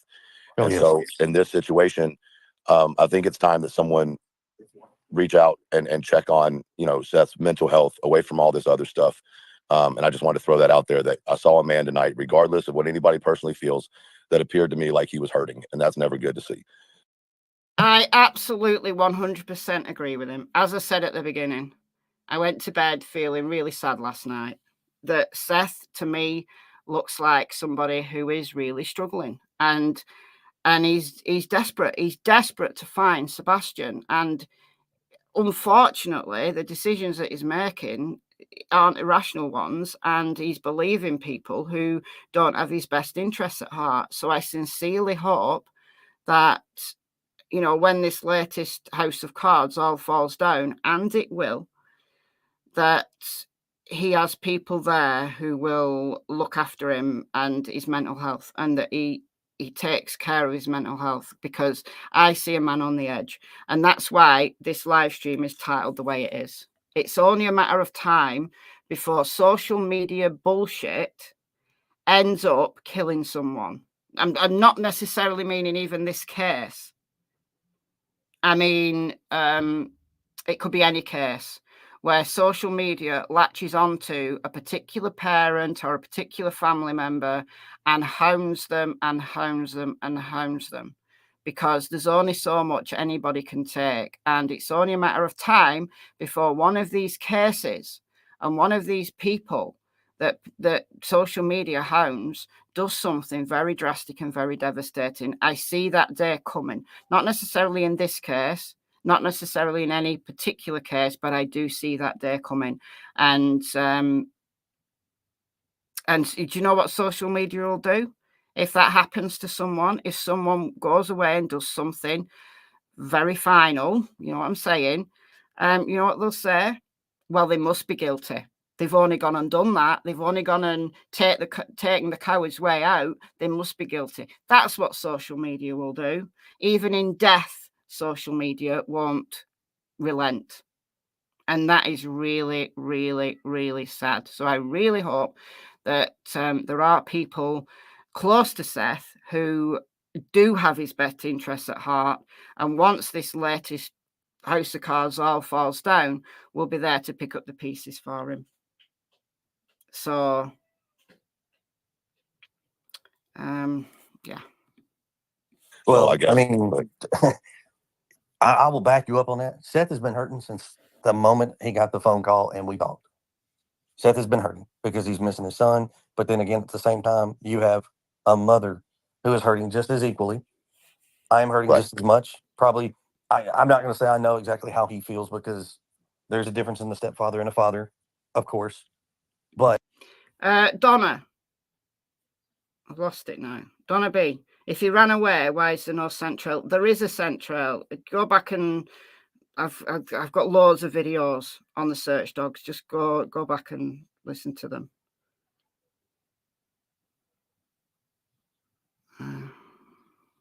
at the same time, I don't agree with that, by the way, but go ahead. okay. Well, I mean, I don't ever want to, and I'm in that same situation with my daughter and my ex-wife.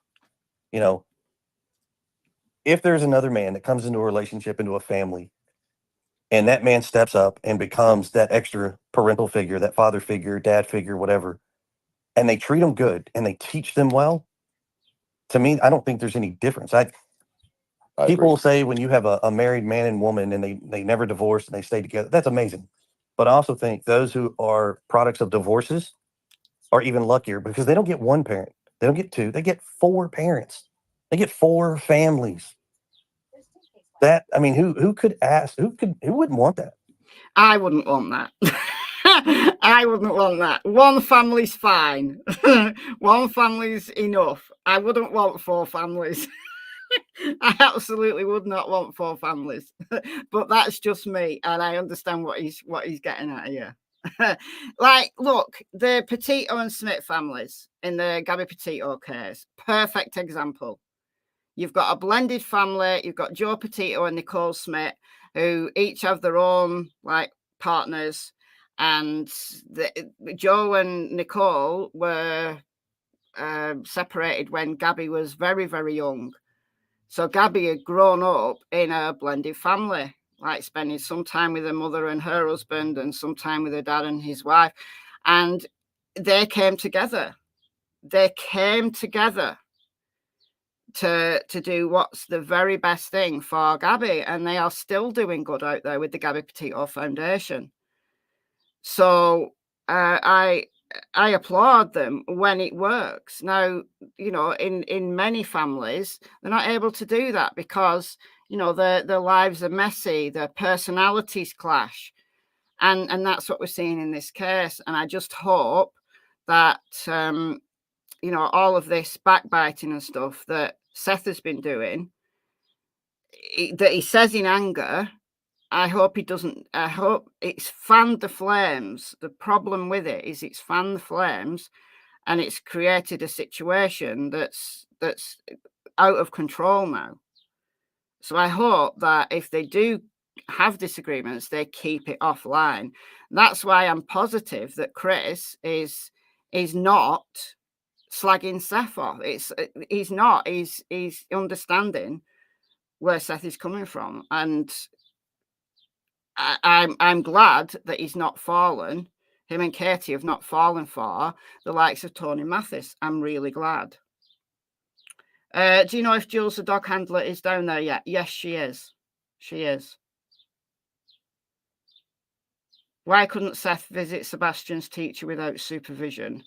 I've heard that rumor. I haven't really looked into it. I don't think anybody will be able to get an actual answer to that other than rumor. Yeah, Riley Strain's case as well. Yes. Also, blended family. And yeah, they've done interviews together.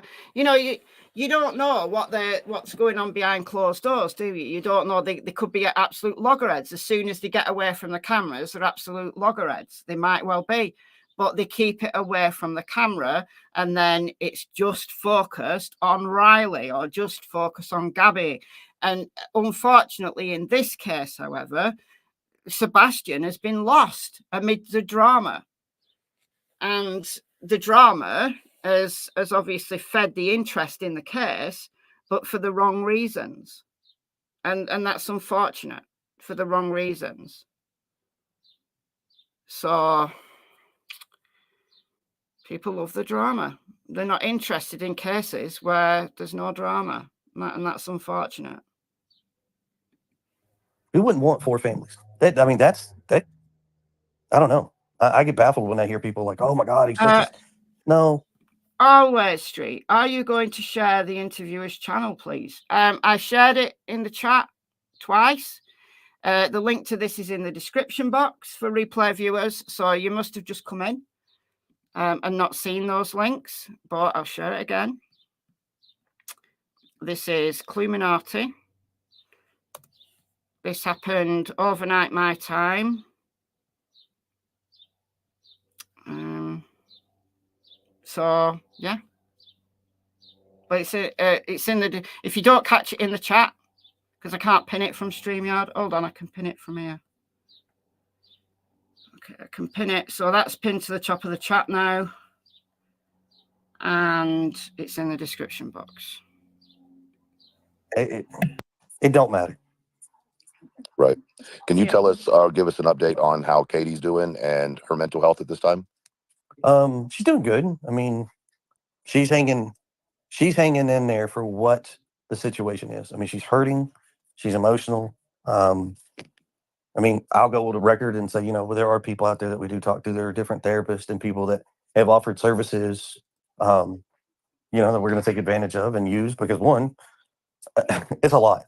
And I would actually urge Seth to actually do that as well. Not necessarily the YouTube, not necessarily your third party. A professional is what you're saying, Yes, a therapist, something like exactly. that. Seth, or I'm sorry, Chris, do you love Seth? Do you have love for Seth? Look, please, Seth, please do not accept therapy for some random YouTube person. You can just imagine it. There'll be a whole glut of people going, I'm a therapist, to get all Seth's deep and dark secrets, and then they'll release it onto social media.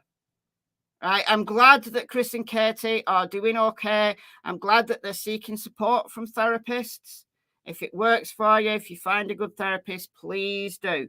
But Seth, please don't seek therapy or accept any therapy from YouTubers. Just don't. I can see that one coming, and just don't. But I'm glad that Katie's doing good, all things considered. Dear me. Who was the last person to see him alive? Katie.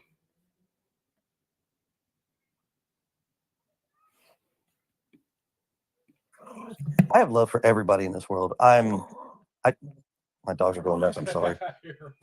I got their little ankle. And for those who think that they got rid of the dogs, the 2 little Markies, no, they haven't. The dogs were there. You could hear them in the background. So that's another rumor that they've got rid of the dogs, quashed, because the dogs were actually there.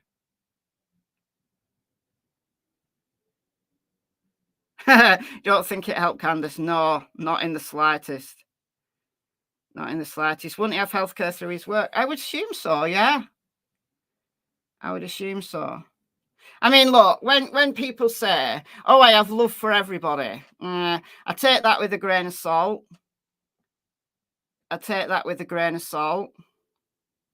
It's,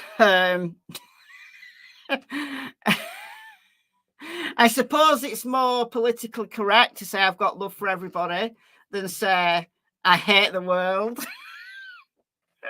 That's probably how I'd answer it. I'd be like, oh, well, I don't like Seth, but then again, I don't like anybody. The dogs didn't bark the night Sebastian went missing. No, they didn't. But if Sebastian just walked out the house on his own, well, why would they bark? Why would they bark? Like, my dogs don't bark when I go out. Why would they? I mean, if a stranger came to the door and abducted him, a stranger climbed through the window and abducted him, yeah, of course the dogs would bark. We know that didn't happen, though. There was no sign of a break-in. But for him just to leave, the dogs wouldn't need to bark, would they? They know him, and they don't bark when you're going out. Tilly barks when I come home, like, because she's too impatient for me to unlock the door. So she's she's stood behind the door barking like a clown. Your dog barks when you leave, but then he's got separation anxiety. Yeah, okay, so a dog with separation anxiety would whine and maybe bark, but no, there's no need. It was the middle of the night. They're not going to bark when somebody goes out. Biters over here. They didn't like that question, apparently. No, they didn't. I mean, honestly, because I'm going to tell you why.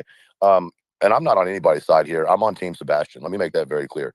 And I have just as many questions for you as I do for Seth, but I think there's a time and a place for that, right? But at the end of the day, in the interview you did where you and Seth kind of got heated with each other, it sounded to me almost like you took an immediate big brother protective role. And to me, that showed a man that had love for another person. I just think it's important that, you know, you're going to be drugged through the mud. Hell, I've drug you through the mud myself a little bit, you know, but I think it's because people are so concerned about a 15-year-old boy being missing 84, 85 days now. And it's hard for people to comprehend how that can happen. And that's just, you know, normal humans. But I think it's also important that you show the human side of you that's there, right? And that it's also looked at and it's questioned. Because if you were a cold-hearted, you know, person, then you saying, no, I don't love Seth or I don't have love for Seth would make sense. Does that make sense? Right. I mean, there's many ways to look at things. Am I going to sit here and tell you that I'm happy with Seth? No, I'm not. Because that would be just a straight lie. Everybody knows I'm not. But, you know, does that mean that I'm not willing to sit down with him and have a discussion? No, it doesn't. There's going to be some words that are going to be said because we're human. We have emotions. We have our own thoughts. At the same time, what my issue is when people start running and saying things that they actually don't know anything about. And that's what bothers me. That whole web sleuths, whatever her name, whatever, I don't really care. That probably was the biggest setup. And I still say to this day, she owes me one of the biggest thank yous for giving her biggest show. That web sleuth thing was insane. I did a live stream on that. It was insane. They were all out of order on that. It was just crazy. It was crazy. But you know, Trish from Web Sleuths, I like Trish. She does some good stuff, but she is biased in this case. She's not neutral in this case. I don't know if it was set up to make him mad. I don't know if it was set up. I wouldn't go that far as to say it was a setup. Maybe, I don't know. But, you know, Chris had the choice of going on that panel or jumping down. He could have left rather than, you know, fan the flames. So he's a hothead. He's exactly like Seth. They're both the same. They're both hot-headed. So I do hope that they don't end up on a panel together and both of them fall for, you know, it's any kind of goading that might have gone on. I don't want to see it. I don't think it's useful. It's conversations like this that I want to hear. Like, you know, common sense, just calm. You know, everyone on the panel's calm. The person asking the questions, he's asking really intelligent questions. This is the type of thing that will, you know, make this case. What's the word? It will give this case some credibility back for Sebastian. This is the type of conversation I want to hear panels having with the family. So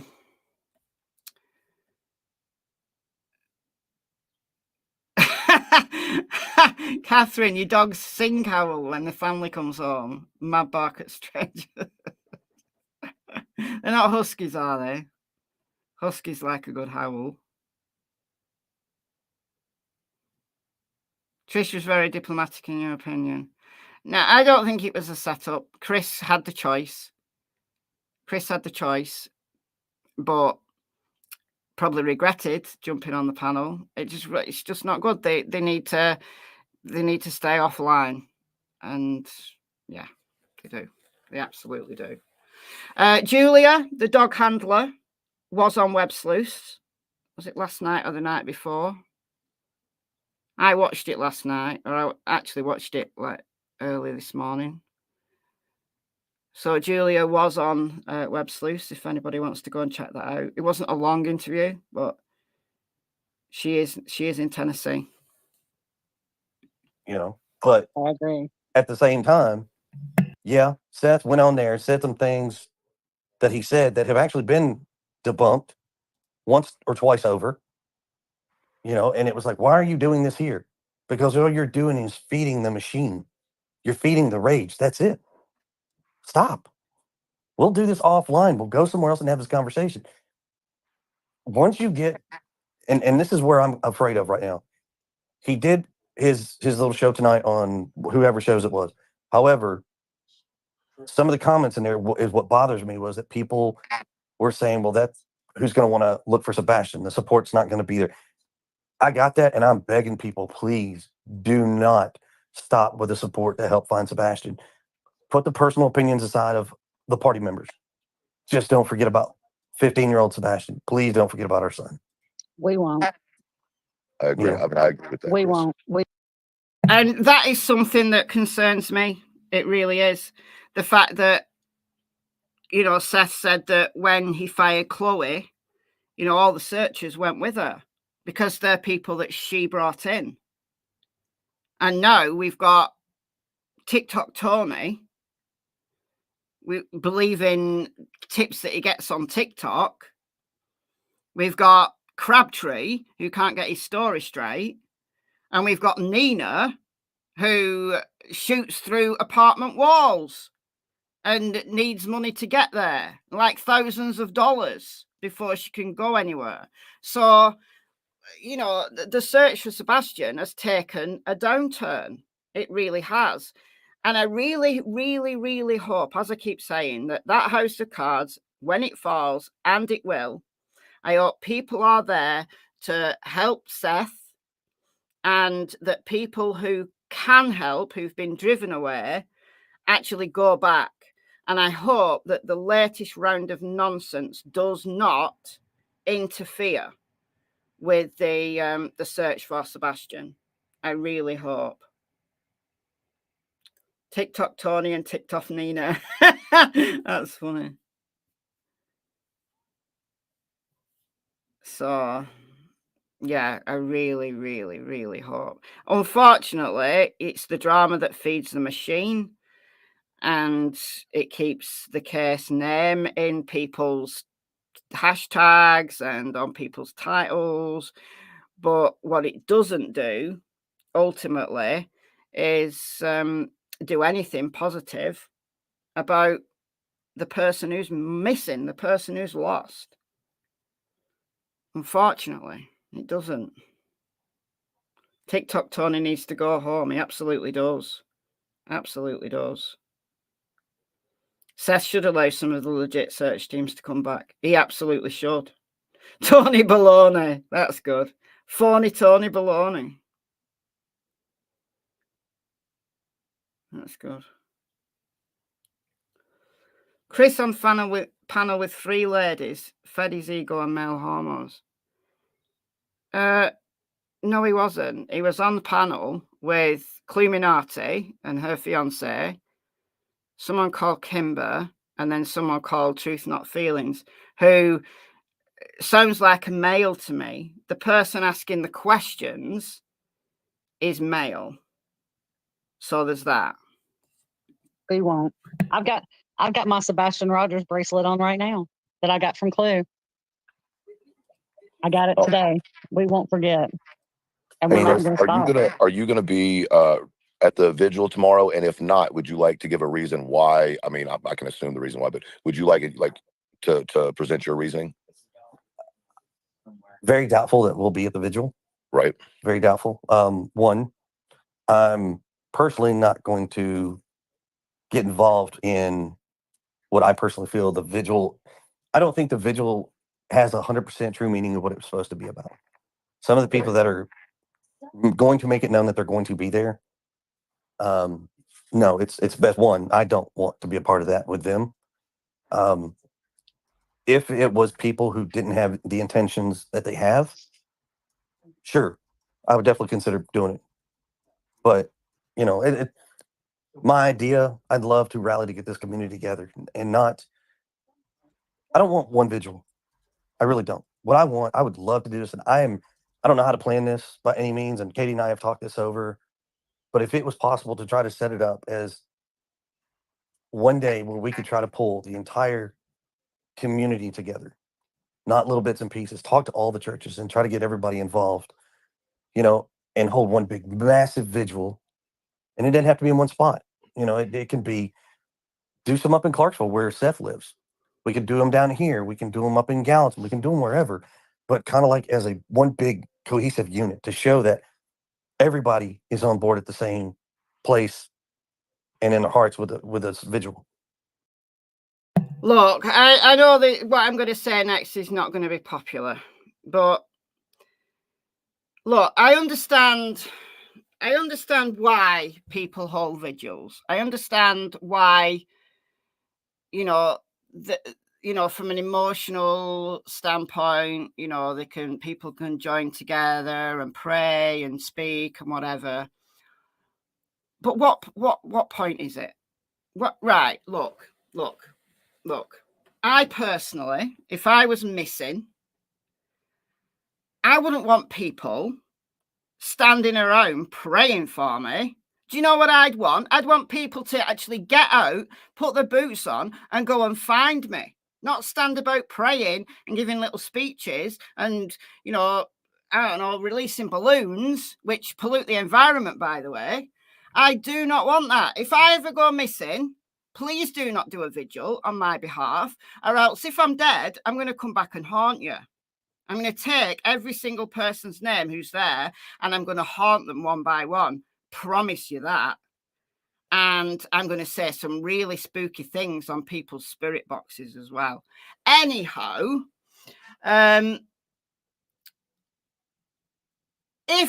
look, I understand what Chris is saying. Right, it would be great if like different communities could come together and they could do one big vigil, one big awareness event. Brilliant, great. An awareness raising event, great. However, I'd rather people spend that time and those resources in arranging search parties. That's what I'd prefer. I'd prefer, because like we've all got finite time, we've all got finite resources. I'd prefer people to actually get their boots on and get out searching, or use an awareness event to do a mass flyer thing. You know, like get as many people out on one day. And if you want to do a prayer, if you want to do a speech, do a speech. But have it so that it's something useful, not standing about praying. You do that on your own dime, on your own time. I know that's not popular. I know people like these vigils. Great, fantastic, brilliant. But I'm just that kind of person. I'm proactive, and I don't see that as something that's proactive. Lucas, thank you for joining. Welcome to the Secret Agents Club. Thank you. You know, yeah, pray while you're looking. Yeah, thank you. You can pray, you can, I don't know, do whatever while you're looking, while you're giving out flyers.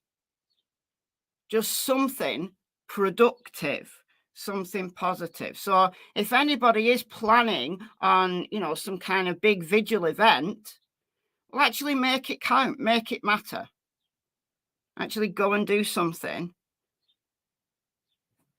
and pray while you're doing it. To me, that would be, I don't know how you would top that. I really don't. No, I don't think you could. I think it could be done. I'm not a planner, so I'm sorry. Well, I think it depends on if people can put their pride to the side. You know what I mean? And I would hope that, obviously you're suggesting it, so I hope that you would. But I think that right now, and I know protecting your wife seems to be your utmost, other than finding Sebastian, obviously, your utmost concern, and that I can respect. But my question is there going to be a time where Katie is going to feel comfortable speaking herself? That I don't know. I don't have that answer, just because it's been so tough to watch people drag her through the mud, say the things that they've said, and it doesn't matter what she says. Yeah. I mean, she went on, what was it, On Patrol Live by Right. herself. Yep. I saw that. Nobody with her, nothing. And I think she did amazing. Yeah. But yet people still attacked her for just doing that. And it was like, are you guys upset because she's not hitting the YouTube channels Yes. and answering all these questions at once? Is that what y'all are afraid of? Is that what you're upset over? Yep. Well, I think the best thing for her to do is not do that. I think more of my question would be in a controlled setting. And I mean controlled by her, not by anybody else. And obviously the assumption is that you're a controlling man and that you control her. I personally don't believe that. But I don't know you either, right? But just off of, my impression of things, I wouldn't say that's the case. Do you think, well, how do I put this? I kind of feel like given the opportunity to clear the air would be nice. Do you think there was anything that Sebastian heard that night in a phone call that would have made him run away, A? And B, I've noticed that it seems like the common sense ideas that he went out the front door, and with some motivation behind that, meaning that law enforcement says there's no foul play at this time, or no sign of foul play. Is it possibly because you had cameras inside your house to protect your family, and they saw him go, that camera saw him go out the front door? To things about that nature, I do not disclose that information. One, because I don't have the clearance from law enforcement to discuss those things. Mm-hmm. But what we have discussed with law enforcement is kind of where that needs to be. Just one, for safety reasons for our house, Mm-hmm. And my wife and my daughter, and when Sebastian, one of those situations. I completely understand that, right? It was a question that's been thrown around a lot. I wanted to ask. I think your answer answers it indirectly, respectfully, but that's the end of my questions. I'm good. Thank you for answering them respectfully. Okay. There's a lot more. When he says it's not the end of my, it's the end of my questions, it wasn't the end. They carried on, and it was really interesting. But I'm not going to play anymore. I want you to go and watch it, and for Cluminati to get the views on this. It was really interesting. There's a whole lot more. But I'm going to get off in a minute because I've been on here like for 2 hours and 18 minutes now. But just to say at the end there, I don't want Katie to go on YouTube channels. There's nothing Katie can do at this point that would make people more positive towards her. People always have to, when there's drama concerned, they always have to have a villain. And unfortunately, usually that villain is the last person to see that child. And unfortunately for Katie, that's her. That's unfortunate. And I think she's doing the right thing in staying away. I think she's doing the right thing in continuing to work with law enforcement. In terms of that last question that Truth Not Feelings had about, do law enforcement know what happened, immediately after Sebastian left? Did he, if there's cameras in the home and they actually saw Sebastian leaving, there's rumors that there's cameras in that house. They've said that there's no cameras on the outside. They won't answer if there's cameras on the inside. I don't know the answer to that. I'm glad that they're listening to law enforcement. I think law enforcement know a lot more than we do, but I don't think it's in relation to foul play. I honestly don't. I honestly don't think it's in relation to foul play. So, yeah. Anyhow, hopefully you found that useful. I found that very positive. So, Cluminati, thank you for allowing Chris to have that platform. And Truth Not Feelings, I thought he had asked some excellent questions, and there was more. But if you want to follow from here, there's the link. The link is in the pinned comment. Also, the link is in the description box for replay viewers. We're up to 3 hours 3 hours and 43. So if anybody wants to pick up directly from where we are right now, then that's where we're at, 3 hour 43. So, okay, that's me done. I'm very tired now, and it's really warm outside. I think it's like 72 degrees or something. It's too hot for me outside. I know for some of you guys that's only like just about warm, but that's boiling for me. Boiling for me. So before we go, let's remind ourselves who we're actually here for. Who we're here for. Sebastian Rogers, 15-year-old white male, brown hair, brown eyes, 5'5", just under 120 pounds. Last seen by his mother the late night hours of February 25th. He was reported missing just after 6 o'clock on February 26th in the AM. He was last seen at his home in Stafford Court, Hendersonville, Sumner County, Tennessee. He's last seen wearing a black sweatshirt with a motif on it, black sweatpants with a white Adidas style stripe, and he always wears his glasses. If you've got any credible tips about Sebastian at all, anything that law enforcement should know, then contact Sumner County Emergency Communications Centre at 615-451-3838 or the TBI at 1-800-TBI-FIND. Also, if you live in the area and you have a property that you've not been able to search because either you're elderly or you're disabled or because it's not your main residence and you're not there most of the time, then give Sumner County a call because they will send people out to search it for you. If you searched it back in February and not there, you were there in February, you searched your property in February, but now you've gone somewhere else and you're just checking in to see whether Sebastian's been found. He has not been found.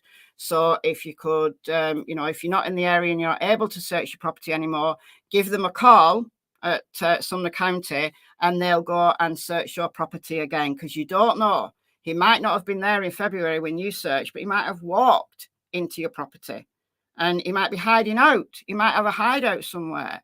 So all of those possibilities, let's be hopeful. Let's assume that he's alive and maybe he's looking after himself somewhere, but he still needs to be found. We still need to know he's okay.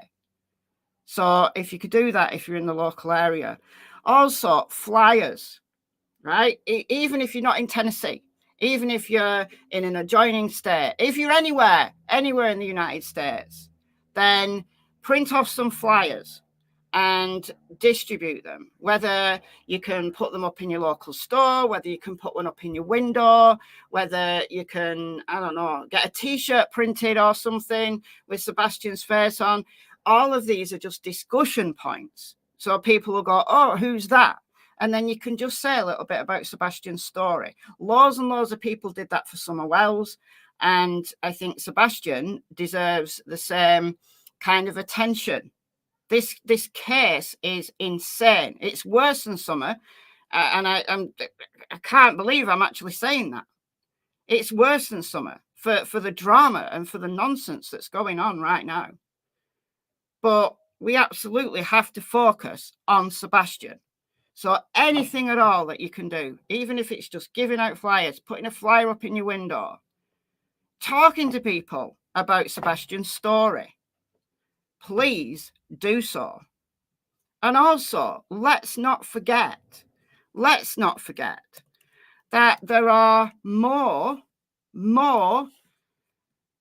missing people than just Sebastian. There are thousands and thousands of missing people, not just in Tennessee, not just in the United States, but all over the world. So why not have a look to see who's missing in your area and see if you can do anything to publicize that case in your local area. Again, it could be putting a flyer in your window. It could be talking to people about the case. If you can go out, boots on the ground, and do some searching in your local area, fantastic, but not everybody's able to do that. So this is just Tennessee. That one's resolved. So we've got Sebastian. We've got Holland Snap. who's been missing from Kingsport. She's 19 since October 15th. We've got Layla Santinello, been missing now for almost a year, June 26th, again from Kingsport. Kendall Ray did an episode on Layla, which was really good. So if anybody follows Kendall Ray, she's got like, I don't know, 2 million subscribers. So Layla's getting some good coverage now. And her family have done a great deal. Again, comes from a blended family. And they're doing a great deal to get Layla's name out there. Kennedy Hoyle, sadly, I think she's deceased. February 2nd, 2022, from Memphis. Summer Wells, of course, from Hawkins County. June 15th, 2021. It's almost now, I'm dreading it, but it's almost the 3 years for Summer. I'm dreading June 15th. 3 years. Eva Lopez from 2015 from Winchester. September 22nd. I don't know very much about her case at all. Chloe Leverett and her brother, Gage Daniel. Been missing since 2012. This is an unusual case. September 28th, 2012. Chloe was 9 at the time. Gage was 7. There was a house fire. This is from Unionville in Tennessee. There was a house fire, but their remains have never been found. So I don't know. It's a weird one. I did a video about it. And then finally, Zaylee Grace Fryer, been missing from Millersville in Tennessee since May the 10th, 2011. And those are just the Amber Alerts and the endangered child alerts and endangered young person alerts. There are many, many, many more people missing in Tennessee, everywhere. So go and check out your local area and see who's missing and whether you could do anything for them. Just get some awareness. All right. All that said, thank you for joining me. And thanks for the donations. Welcome to the new members. Thanks as always to the mods. You work hard there in the chat and it doesn't go ignored. And also thank you to people who donate via PayPal. So the PayPal or give me a coffee, buy me a coffee that people donate to. But thank you. Your donations are very welcome. And buy me a coffee allows you to send thanks, but PayPal doesn't. I don't think it does anyway. I can't find a way for it to do that. But anyhow, thank you all. And yeah, I'm gone. Enjoy the rest of your day. Bye, guys.